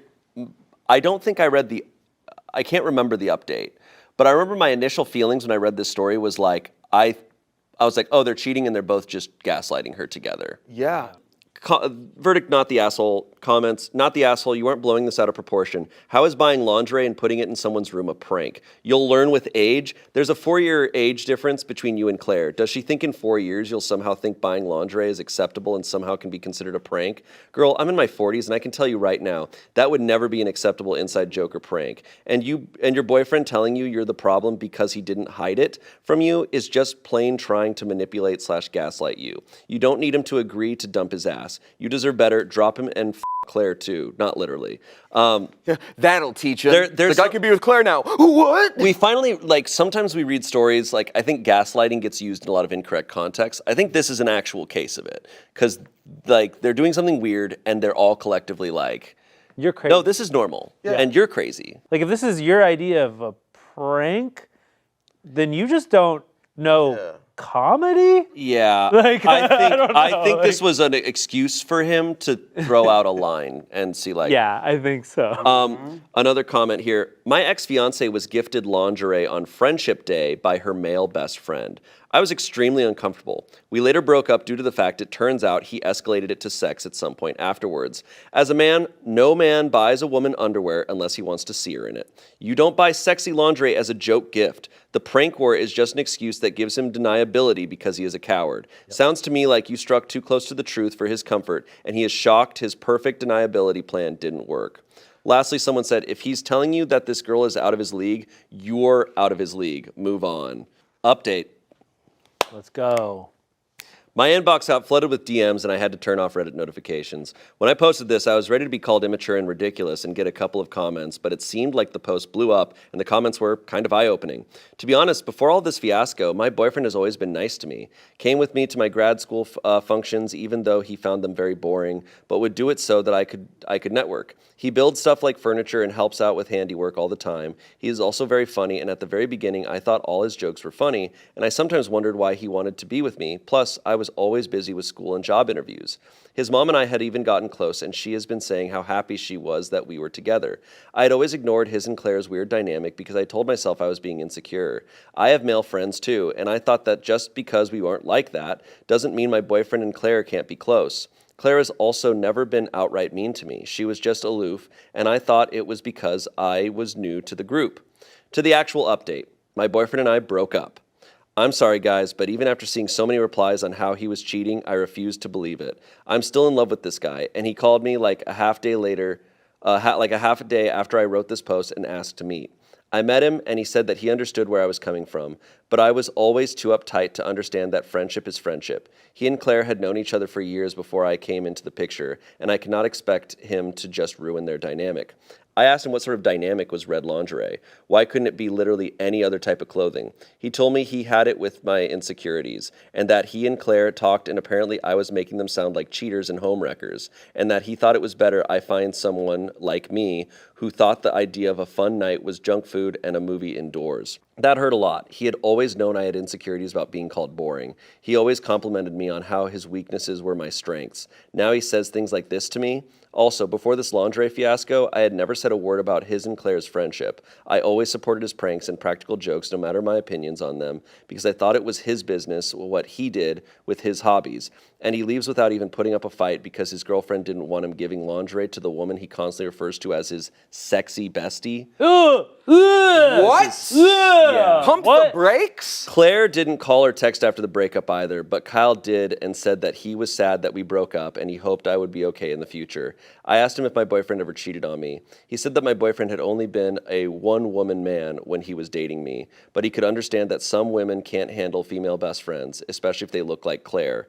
I told him to fuck off and blocked him. It felt like he only wanted to gloat and hurt me because my boyfriend left. I feel like I never knew these people. Claire and Kyle were always at least decent to me, if not nice. Did it make me a free target now that my boyfriend has been telling his friends I'm an insecure child?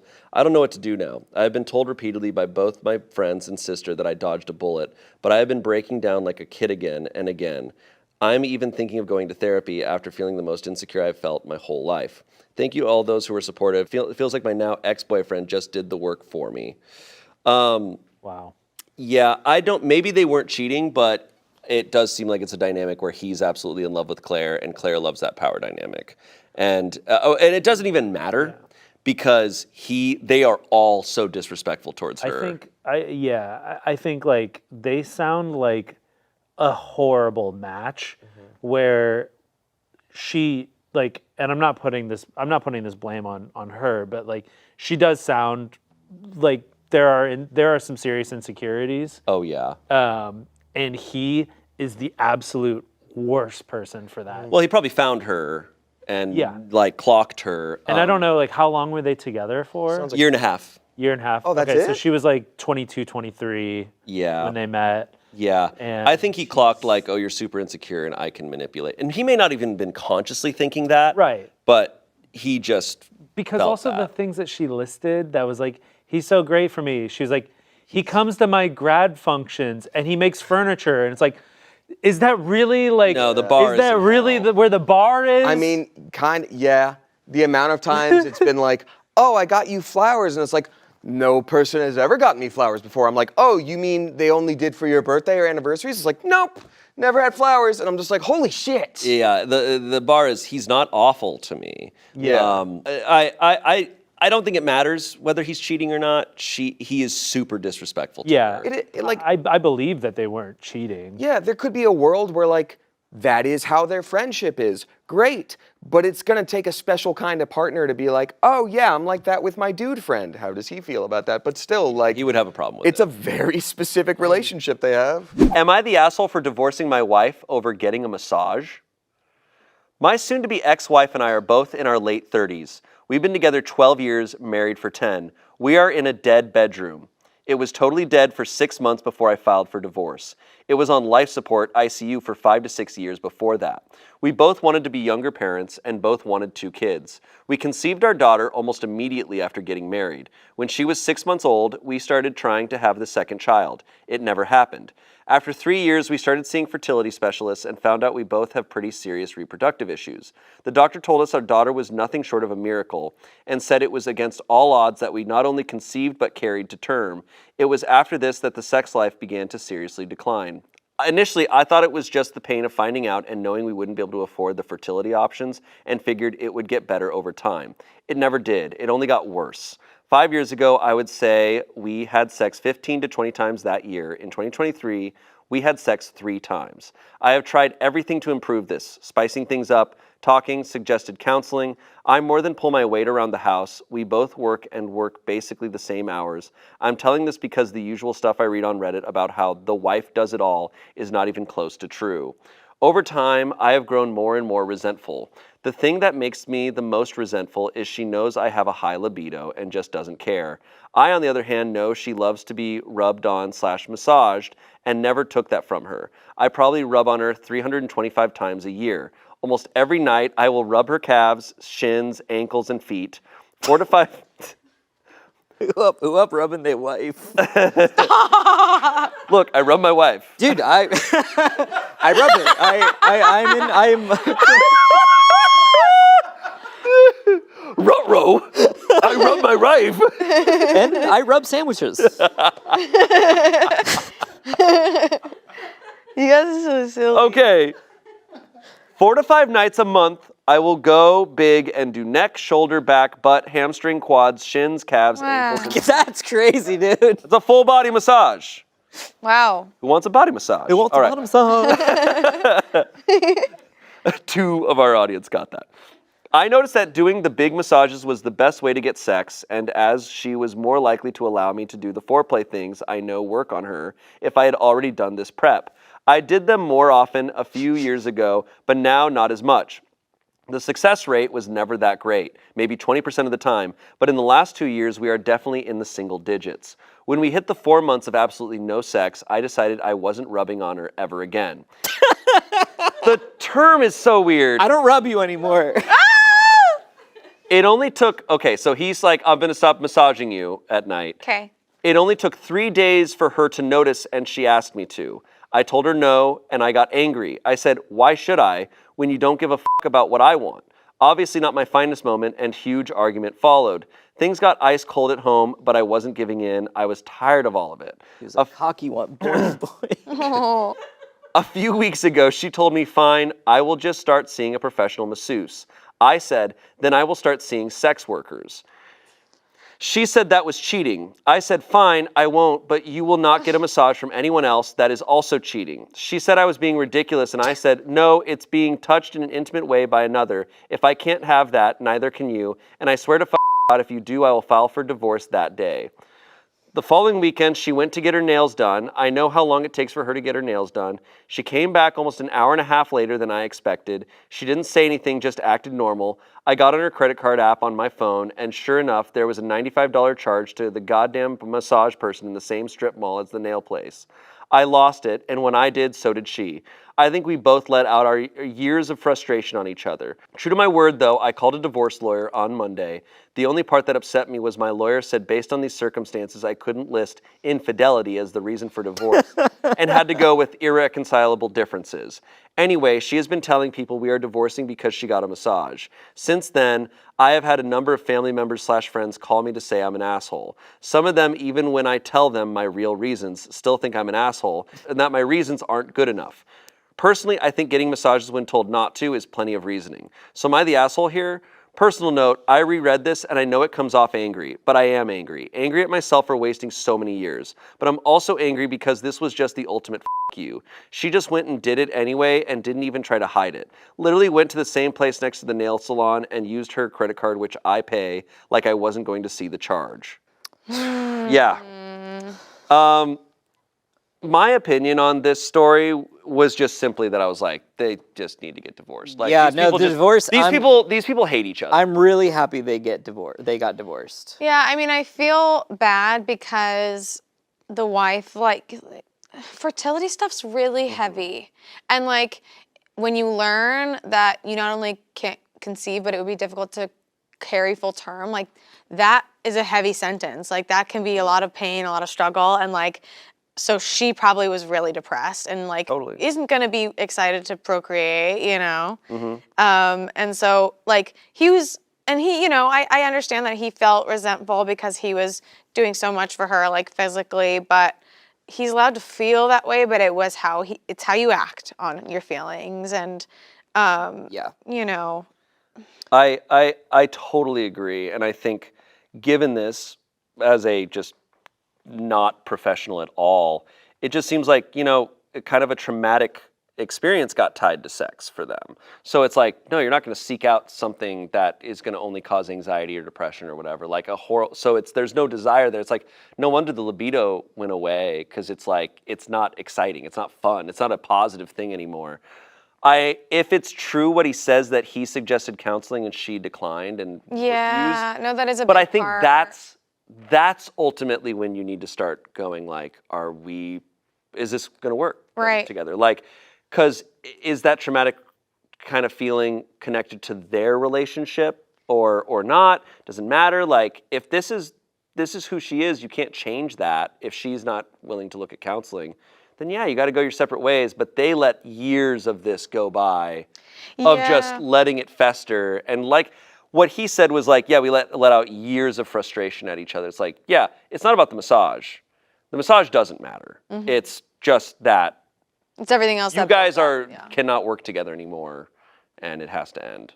Yeah. That's kind of my take. We've talked a lot about how there's a lot of stories online where relationships just die because the sex life goes away and they don't even like try. But the thing that shocked me about this story, which is the difference, is like he really consciously tried talking about like counseling and stuff, which is like and just trying to talk about it.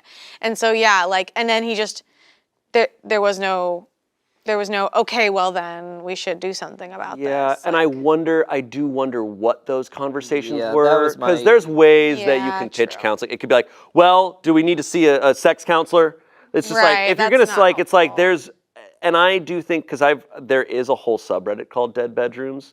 It's the saddest shit on the planet, and but for the most part, the takeaway in the comments is always like, the sex life isn't what went away first. It's like, no, you guys hated each other, and so you stopped having sex because you hated each other. How come they hated each other? I mean, just like stuff. It's a reflection of other things. I mean, where the like way- I wonder about their communication. The way he's talking about her and like to her throughout this whole thing is like, I wouldn't want to have sex with this person either. Like, I mean, it's just huge. like, him. That's him kind of what it saying, is. He like- did say that he was doing a lot for her. I know the massage is aside, because that is a lot. But if someone's like seeing it as like a transactional thing, True. like it's like that's like I'm like if they're like, No, like, yeah, but I that's rubbed not what I you, meant. like there's no No, there's no like connection there. No, yeah, what I meant was like, because in a lot of, when we've had stories on this show where it's like, this guy's done nothing to make her feel like she could.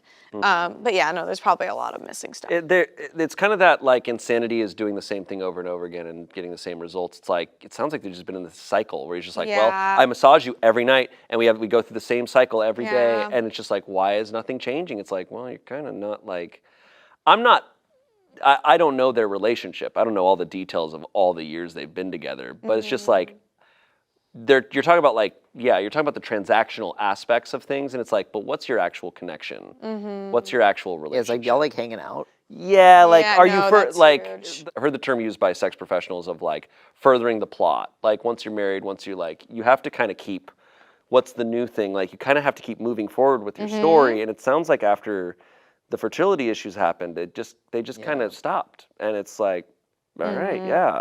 It's the ultimate takeaway of this is that it's sad. Yeah. Like I'm Yeah. sad for both of them, but I'm really sad for her. That does feel like there's a lack of empathy in this. He's so focused on the surface and he's so focused on the sex that it's like that pressure is going to make it so much worse. Yeah. comments. Well, there's no consensus on the verdict on this. That's crazy. Now it may just, I don't know. I don't know if that was like a. I want to hear someone who says It's been up you're for a not- while, so for it to not have consensus is kind of strange. Some comments. You didn't divorce because she got a massage. Someone else said, question, what's your wife's reaction to you filing for divorce? OP responded, she's been rather pissed off too, thinks I'm being ridiculous and childish, which the massage thing was, I admit. But she has said my desire for sex is juvenile, that I'm not some teenager, and we have a life that I am throwing away over nothing. That was all the initial reaction. Now she's fully going for divorce, but makes it sound like a competition. So I'm expecting plenty of bullshit. My lawyers say outside of a 50-50 split, she doesn't have much to fight for. We make almost the exact same amount in terms of annual salary. 50-50 is the default for custody, and since I've found an apartment about 10 minutes bike ride away and still in the same school, that's not going to be an issue. I'm contemplating some concessions just to move the process, although she hasn't done anything or said anything yet. I'm just getting prepared if she does. Someone else said, you're the asshole for not divorcing at least 4 years ago, but finally, move on, be happy. I think no consensus was made just because I think from what I remember when I read this, the comments were mostly just like why did you it post wasn't this? nobody was like even trying to label an asshole. They're just like, you guys just should not be married. Yeah. And I do agree with that. It's like, I don't think this is reparable at this point unless you both really want to put in a lot of work, and it just does not sound like it. Yeah, it just feels like guys, don't take it personally from each other. Just try and find happiness elsewhere. Honestly, yeah. It's sad. It is sad. He feels like he lost. You can tell he's taking it as a competition, whether she is meaning it to be or not. And he's just feeling very emasculated. You can tell. Yeah, they're not connected at all. They sound like strangers to each other. No, and it's he was a stranger that was massaging his wife. Rubbing. Sorry. Crazy term. I rub on her. Want to emphasize how crazy it is to say I rub my wife. I think he was trying to, not trying, but I think he sees this as a sexual thing. So he's like, I rub on her. I do this shit for her. Really trying to make it transactional, like you said. Yeah. Oh, I hope they're all in better places now. I hope so too. Next story. They both died. And both? they're dead. Yeah, he rubbed her too hard. He erased her. He started a fire. He caught her on fire. Yeah, he rubbed her so hard. Yeah. Okay, next story. Girl I'm seeing clogged my toilet and is now ghosting me. Pooper's gonna poop. Awesome. Pooper's gonna poop. This comes from Dating Advice. I met this girl about 3 weeks ago and things really kicked off. We've hung out more than I can count, probably about 2 to 4 days each week, and been intimate 3 times. Friday night, she was over, and while watching a movie, she went to use my restroom. I noticed she was in there for unusually long, and at a point, I started hearing what sounded like sobbing. I knocked on the door, and she frantically ran to lock it and said I couldn't come in, while certainly crying. I asked what was wrong, and after repeating the question a few times and even trying to leave her alone, thinking she was having some sort of female emergency, she opened the door, ran to my bedroom, grabbed all of her things, and ran out of my door. I soon found out she took a shit and the toilet must have clogged. My toilet clogs very easily, so there was a plunger which she had tried to no avail. She must have tried to flush way too many times as the water had completely overflowed, leaving several chunks of shit all over the floor with disintegrating toilet paper. She also seemingly tried to clean it up desperately, using both of my bath towels and 2 bathroom mats which were now soiled in poop water. It took me maybe 2 minutes to unclog the toilet and another 40 or so to clean the bathroom and some time to get the smell out. I initially didn't text her for 2 days because I was pretty upset about the way she reacted. But she's really sweet, very attractive in my opinion, and I genuinely enjoyed the time we spent, so I reached out to her Monday morning asking if she wanted to meet to talk things over. It's been almost 2 days and she hasn't replied, and prior she rarely even took more than 2 to 4 hours to reply, so I'm fairly certain she doesn't want to see me again, either because of the way I reacted or out of embarrassment. I really, really do like this girl, so if there's a chance of saving this, I'm all for it, but at the same time, I'm not going to beg for her to talk it out. Is there anything more I can do/say, or do I cut my losses? Bro, she used the bath towels? Yeah. I feel like this is just what she does. You just date someone for 2 weeks just to save up, and then you go, and then... Yeah. I feel so bad for her, but also she did everything wrong. No, Like, it's at a certain point you have to accept defeat, and you have to go. I can't fix this. Yeah, and then like, I don't know, like work it, like try to. I mean, you already did it, right? So like, there's no going back. So you might as well be like, I'm so sorry. Like this thing happened.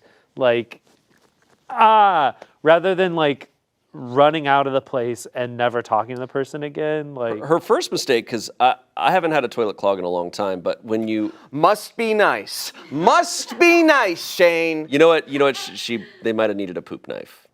they need the poop knife. Yeah. No, but when a toilet's clogged and you flush it and the water rises, you got to stop then. Yes. But she kept going. Yeah. Like, what are you doing? Well, and he said he unclogged it in 2 minutes. So does she not know how to use a plunger? She said she tried to no avail. I'm assuming that this toilet clogs in specific ways that he knows how to fix. Yeah. And she didn't He's ask the for his poop help. whisperer. Comments, she was definitely mortified, and you not messaging for 2 days made it worse. Yes. Yeah. She definitely wants to forget about it, so she's just moving on. Someone else said, I would wait for her to reach out, but as a woman, that would be super embarrassing, and I probably would not go back to your house. It's not your fault, but my goodness, how humiliating. Someone said, this is 100% a skip town and never look back kind of situation. Yeah. I get it. That's the poop. That's such a bummer, man. I know. Because like, especially like in the beginning of a relationship when things are like, everything's exciting, everything's perfect, and it's so nice, and then you shit in the toilet and it gets all over the bathroom. Do you think as she was running out of the apartment, she could hear him in the bathroom looking at it going, I want to die! I want to die! He found it. He's like, I must find the girl this belongs to. He finds her, he's like, can we meet publicly? He's just like, is this yours? I also suspect that like he probably said something as she was like running out of there. You know, like she's collecting things. Oh my God! It's in the grout! It's in the grout! This is the grossest thing I've ever seen! Did you stomp it into the tile? Like, just smeared. It's on the walls. I think I just heard it whisper! It took him 40 minutes to clean it up. Like, what kind of disaster did you... Oh, yeah. Why did you put a football in my toilet? Oh, no. Oh, no. This is Okay. crazy, man. Yeah. Update. Yes! They're They're both married. dead. They're married. Oh. Wait, it wasn't poop. Go on. I hope everyone that saw the last post somehow finds this update because I received some great advice and honestly y'all are cool as hell. I decided to incorporate most of your tips and texted her one last time, pretty much saying that she shouldn't beat herself up too much and don't worry, shit happens. Ha. I kid you not, 2 seconds later, she dislikes the text, then sends me some paragraph that she likely typed up beforehand. It was just a long-winded apology, mostly about how she reacted. I called her right after, and she found the joke pretty funny, and I could tell she felt really bad. We previously had plans on the 4th of July to watch the fireworks from my apartment rooftop, and she decided to come over with a set of fresh towels, haha. She was still a little awkward, which I guess makes sense, but all it took was a little alcohol to get her back to normal, smiley face. Thanks again for all the tips. Guess I just needed to give her time and make light of the whole situation. Let's go, boys. Yeah. All right. Hell yeah. You got a shit in her sink, dude. Yeah. That's a happy ending. And then when they met up, and he's just like, "Hey, if it makes you feel any better," and then he shits himself. Yeah. There. Well, he's got to make it even. They got to go over to her place. Yeah. And he's got to drop the biggest bomb in her toilet. Yeah, absolutely. Save up for a week and be like, I'm so glad we're meeting up again. By the way, Can I use your restroom really quick? Oh God. Oh wow. Yeah. That is terrifying, though. That is rough. It's not fun, but like we've all had We've all some been kind there. or we've all had some kind of embarrassing something in front of someone. Like I heard a story from someone once where the toilet was clogged, so they took it and put it in a garbage bag and then like went out of the window to go throw it away. Whoa, that's dedication. I know. It was in an improv class, like an improv 101 class, and everyone in the class was just like, "You're crazy." with you? Because that's No, this was groundlings. Wait, so they like took the bag and like scooped it up? I don't know how they did the whole thing.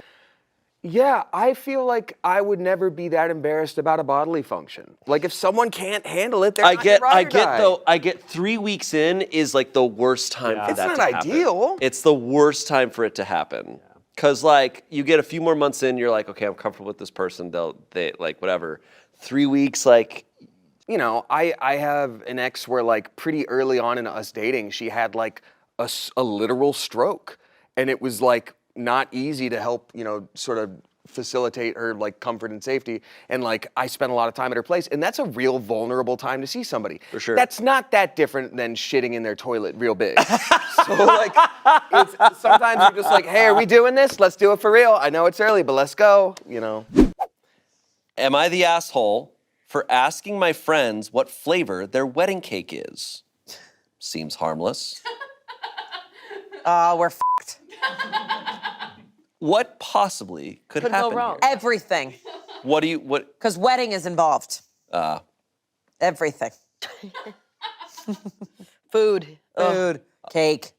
I, a 22-year-old woman, am in the wedding party of my friends we will call M, 25-year-old woman, and Ro, a 25-year-old man, who will be getting married in about 2 months. I have been really excited for the wedding since it'll be an opportunity for all the friends from college to get together for the first time in 2 years. Not to mention M and Ro are my best friends, or at least I thought they were. Spikes the camera. Or at least, I thought they were. We have a Discord for all the wedding stuff, and they have a channel about food. They've been really good about being open about the food they intend to have at the reception, including vegan/vegetarian/gluten-free options for everyone, and answering questions, so I didn't think there would be any contention if I asked a question. Anyway, about 4 days ago, I posted a message into the Discord asking, hey, what flavor is the cake gonna be? I wanna mentally prepare myself, LOL. I think looking back, my choice of extra words is what caused all of this, but I meant it in the sense that I have a long documented dislike of chocolate-flavored foods like cake or ice cream, so I added it in the event the cake was chocolate. I received a private message back that the cake would be chocolate and that if I had a problem with it, then I could shove it, because it was their wedding, not mine. And I felt really taken aback by this response. Never did I mention that I would have been upset, and I certainly wouldn't have put up a stink about it. It's exactly like M had said, it's their wedding. I explained as much and tried to apologize for any offending I did, but she got even more defensive and started basically blasting me for implying that she was offended, and I was just left overall very confused.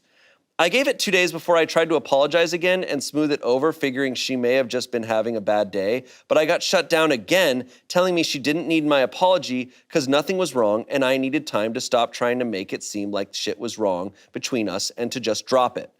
I texted Ro to see if I could gauge what was going on since he and I have always had an open dialogue about things like this, but he basically just told me he couldn't talk to me right now, and I have to imagine it's because M told him not to. It's been 2 days since then, and I'm just really confused. This whole thing has made me want to drop out of the wedding party and honestly not go at all. I wish Ro would talk to me and M would be honest. I can't help but think maybe I just don't get how stressful planning a wedding is, and like maybe they've gotten pushback from other people on other things and somehow it's being taken out on me? Or is it really a big no-no to ask stuff like this? I don't know. This is the first wedding I have ever gone to, so am I the asshole? The shove it is making me laugh. Hey, so shove it. So hard. It's chocolate, so shove it. It's making me laugh so hard. Okay. That was the straw that broke the camel's back. Can I guess say so. she might have had a million people go, I can't eat this, I need vegan, I blah, blah, blah. And it was probably the last one. And that was the friend that she trusted the most to go, it's fucking chocolate, shove it. And she's like, you know I'm what? Get done. off my ass. Yeah, I'm done. The verdict, though, was asshole, which, you know, I will say, like, I think because I saw that verdict, that's also making me a little biased. But I don't think they're an asshole. way I it's think they're kind worded. of I don't think I think as of right now, to me, I'd be like, you're an asshole, but it's like, you know, maybe you're an asshole. Yeah. But I'm like, this is fine. that's But I like- would also, I'm going, their response is intense, but maybe because they're stressed out, maybe because of underlying things. I'd be like, that's Jack. He's an asshole. He makes everything about the cake. Yeah, but I Mark wouldn't- Wahlberg right But out I will say, her saying, I'm thinking about dropping out of the wedding party, I'd be like, you're making this about you. Yeah. First update Oh my God, there's multiple. from username Ro, apparently. Yes, the Ro from the story. Shove it has entered the chat. Fuck up. Not Shove It, that was the bride.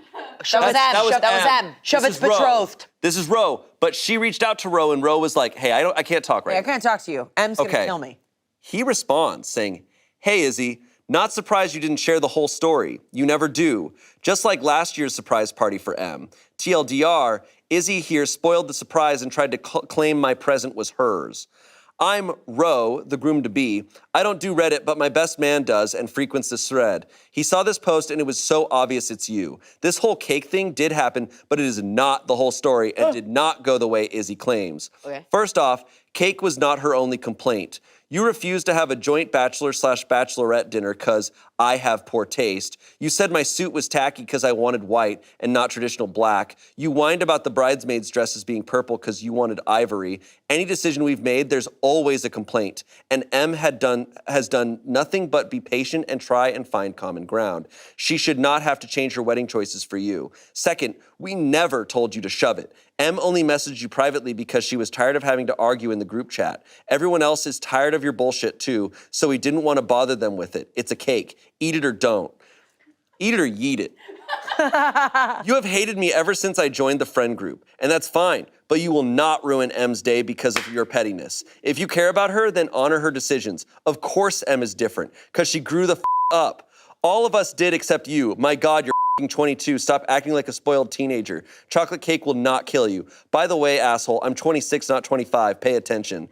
I wasn't angry about this until you decided to go on the internet for pity. It's pathetic and immature. For the record, M double-checked my response. She signed off on it. Get it together. Shove it. So we went from being like, you're kind of an asshole, to, oh, you're apparently an asshole. Oh, she didn't tell the whole story. He hates her. Feels like this person has had a problem with everything. Ivory bridesmaid dresses? That's white. Ivory is for the flower girls if you have them. That's basically white. Careful, because you're eating chocolate cake. It's gonna get on it. Careful. That's right. What a mess. I love that. But caught. She responds. It's pathetic and immature to anonymously post asking for advice on Reddit, but you coming here starting shit and posting my real name isn't? Okay, Marcus. Since we're not hiding anymore, how does it feel to have your shit aired for real?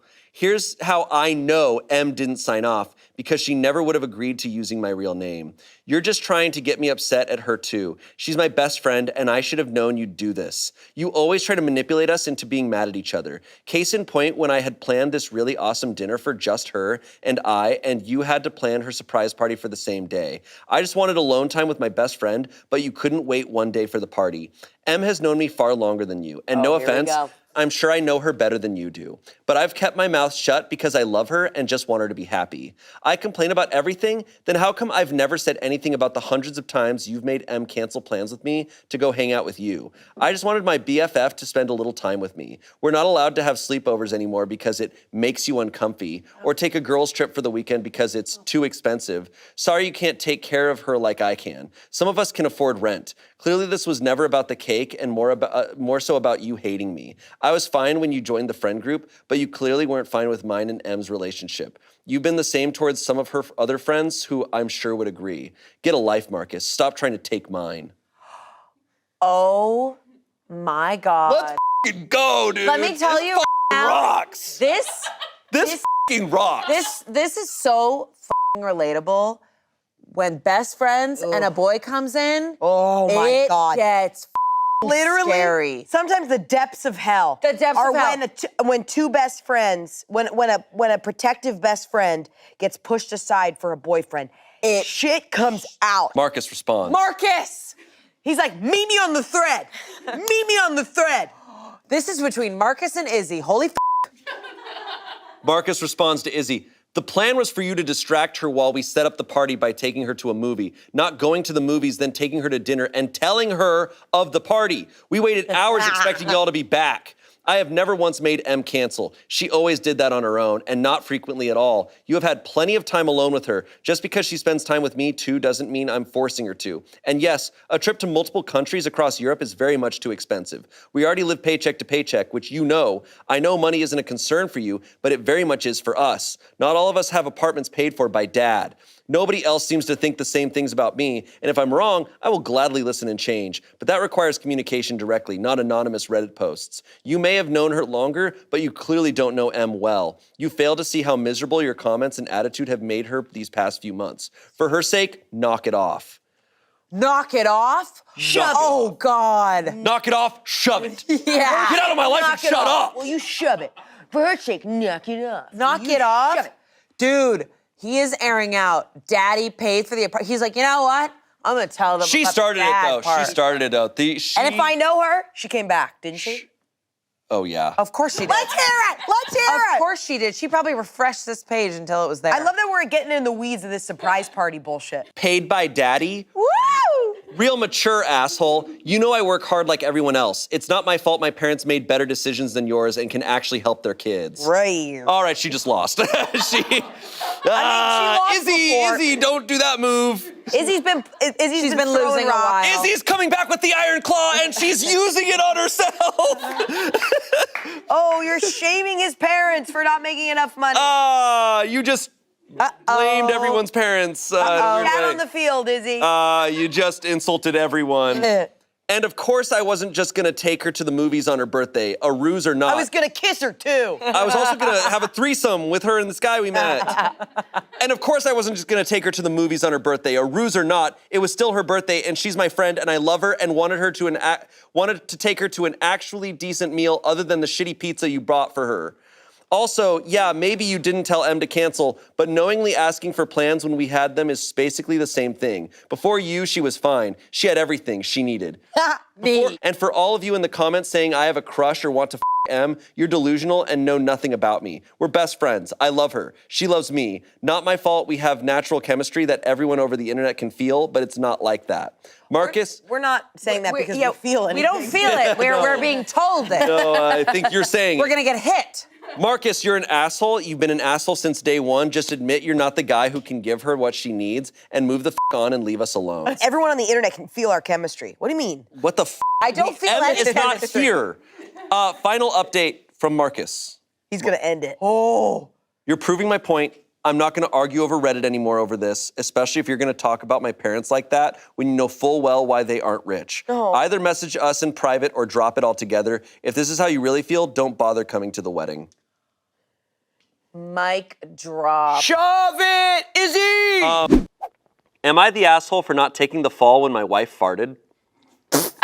Oh no. Guys, we're so back. The fall guy. We're so back. This is a 38-year-old man. Me and my wife, just want to clarify. Me and my wife, who's 36, were out at a dinner party with a large group of friends. Everything was going well, and we were having a great time until my wife farted really loud. That was awesome. That's context great. We were having a great time until my wife farted. Till my wife, who I hate. I was sitting next to her at the time and pretended nothing happened and quickly started talking in order to change the topic in the direction of my thoughts. It was too late though. One of the idiots at the dinner started laughing and of course my wife got very embarrassed. She tried to act dumb and said, "What are you laughing at?" The other guy said to her, "Nothing wrong with letting one go." Edit, he didn't have the intention of comforting her. I promptly told him off and he apologized for that comment. My wife said, "I didn't let anything go, it was Jack." Name has been changed. It was Jack that farted. I kind of froze and hesitated at that moment, and everyone knew it was her after that. If I took the blame, they would have probably believed me. It didn't help that the fart smelled really bad. Oh. She was different the rest of the night and just wanted to go home after this. After about 2 hours, we left. On the way home, she expressed her disappointment and anger towards me for not taking the fall for her. I'm picturing that drive home. Why didn't you claim my fart? Yeah. She said, "You should have said it was you." In hindsight, I probably should have, but it's hard to think quickly on your feet when under pressure.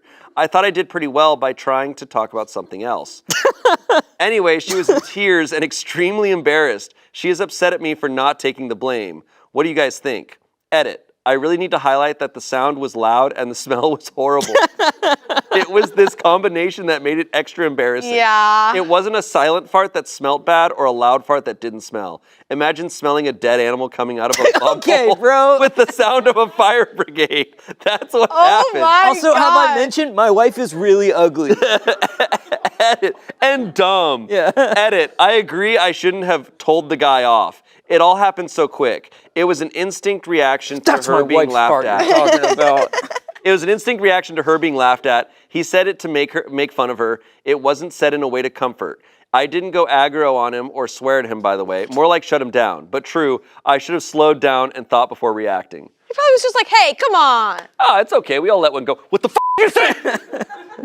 That's my wife! That's my f***ing wife, dude. All right.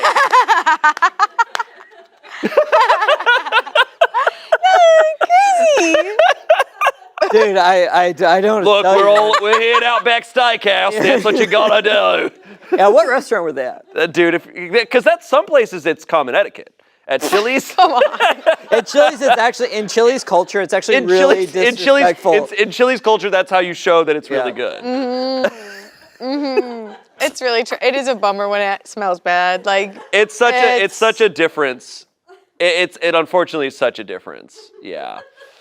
Oof. And he did his best, you know? He tried to defend her and move on.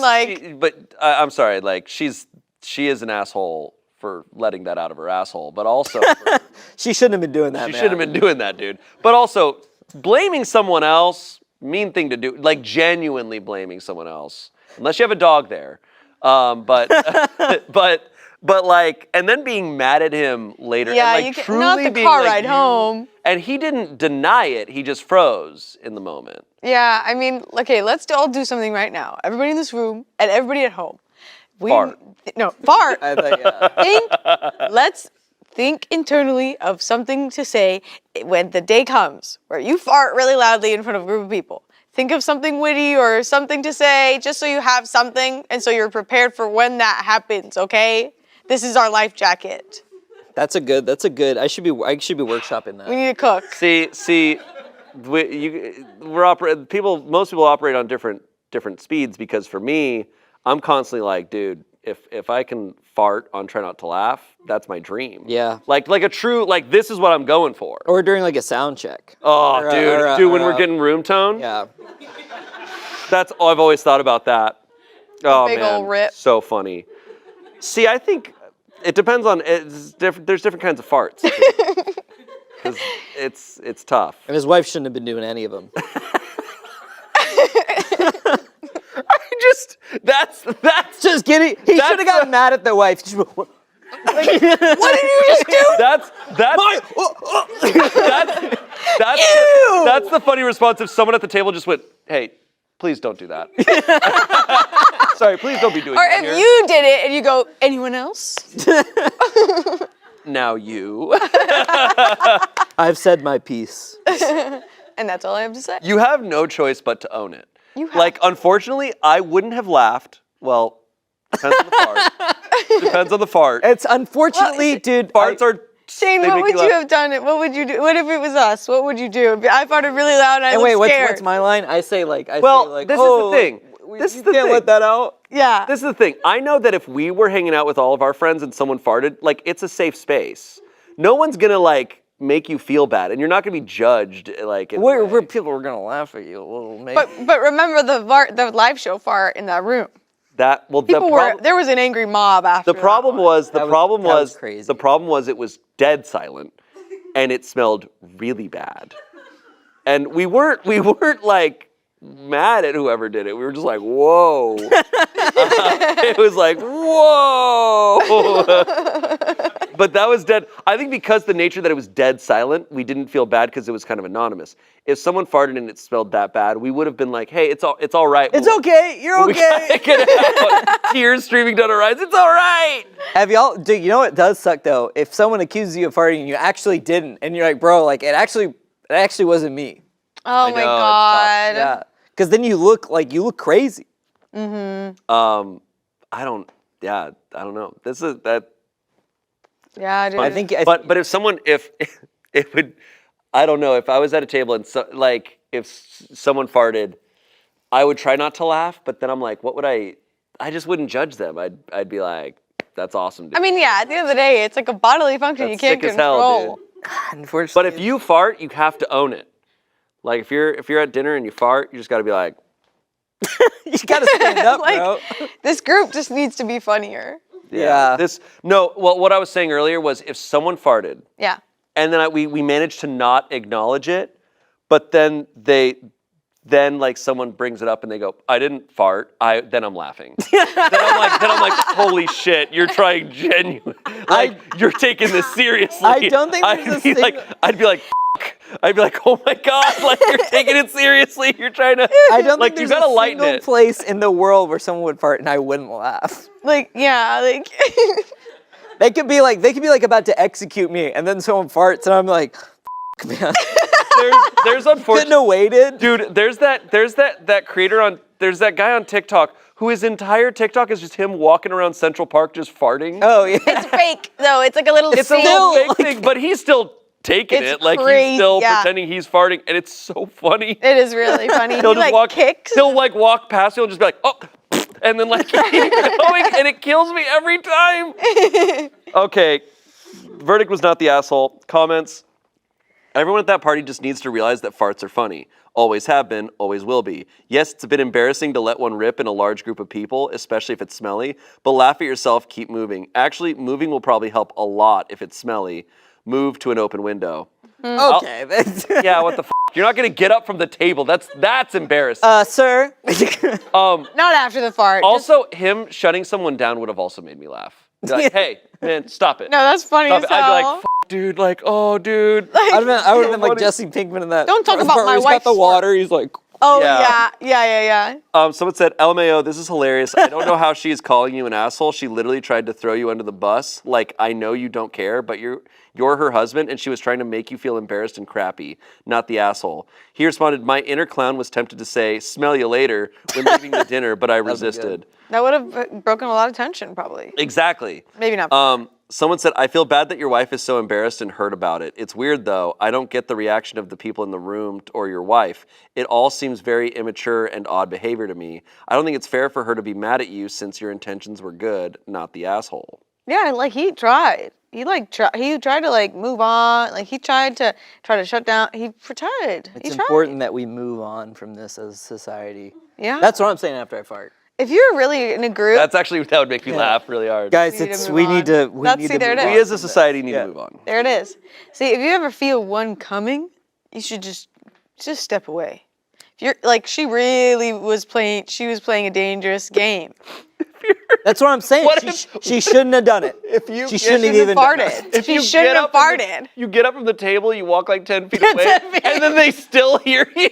Oh no! I mean, but we've had those hangouts where like we're all talking, and then like Ian will stand up and go to the nearest doorway with his butt facing out, and he'll just be like, yeah, and then he'll stand there, and then he'll come back, and it's like it never happened. It's really funny. I love that meme. It's like the girl standing by the tree, and the other girl's walking up, and she's like, oh, what's up? She's like, I came over here to fart.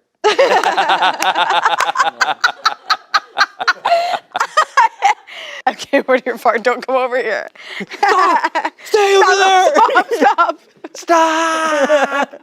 Am I the asshole for making the Age of Empires 2 New Villager sound when my wife gave birth to our first child? Is that what it is? I thought it was the ololo. Well, it's different. It's different depending on what empire you're building. talking about the priest. That's the wololo. I knew that sound because of you. Before I'd ever played the game, you did that, and I was like, that's going to be an earworm. What's that from? So. Oh yeah, so you're talking about when one comes out of the town when you build a worker, Okay, I think it's dude. Isn't that just Lamaze breathing? Isn't that what she's supposed to be doing? very close. Yeah. I wanna play Age of Empires 2 now. So when she gave birth, when she produced her unit, yeah, he made the noise. And then he's like, all right, there's some clinical way ore to say over it. there. Can you go mine it? Yeah. Oh my God. Oh, we need some more wood. We need to chop get that him on the wood right away. Yeah. Just digging into the epidural. Yeah, and then it's like, hey, can you get us some food? And he's like, for sure. Cheesesteak Jimmy's. Yeah. I'll try to keep this as brief as possible. Just over a week ago, my wife gave birth to our first child. I got called about it during work and rushed to the hospital to be with her during labor. It was obviously a very stressful time as it took more than 15 hours from start to end. But finally, our little one was born and was healthy. I was in the room for nearly the entire time, other than briefly heading out for food, toilet, etc., holding her hand and being the punching bag as she swore during the worst of it. As it was getting towards the end, just as the head was coming out, and it all happened very quickly from then, more medical staff came into the room, and I am someone who gets nervous around lots of people. I think because of that nervousness, I was talking a lot more, introducing myself to the new people coming in, making jokes, saying I hope it's not a bad omen that the weather is so bad because a thunderstorm had started outside that we could hear.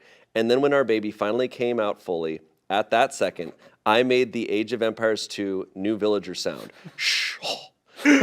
As a joke, but I think only my wife understood the reference as the doctor and nurses gave no reaction.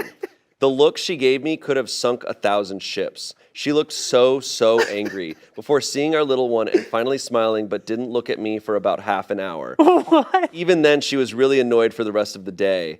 Anyway, I thought it was a joke that went down badly in a moment of high anxiety, but my wife has twice in the past week told me that I ruined a moment that she hoped would be one of the best moments of her life. I've apologized both times, but she has this look I've never seen before, something beyond disappointment. It's really put a downer on the past 9 days of what I thought would be our happiest time together, after what was obviously a very stressful time, for her mostly, of course.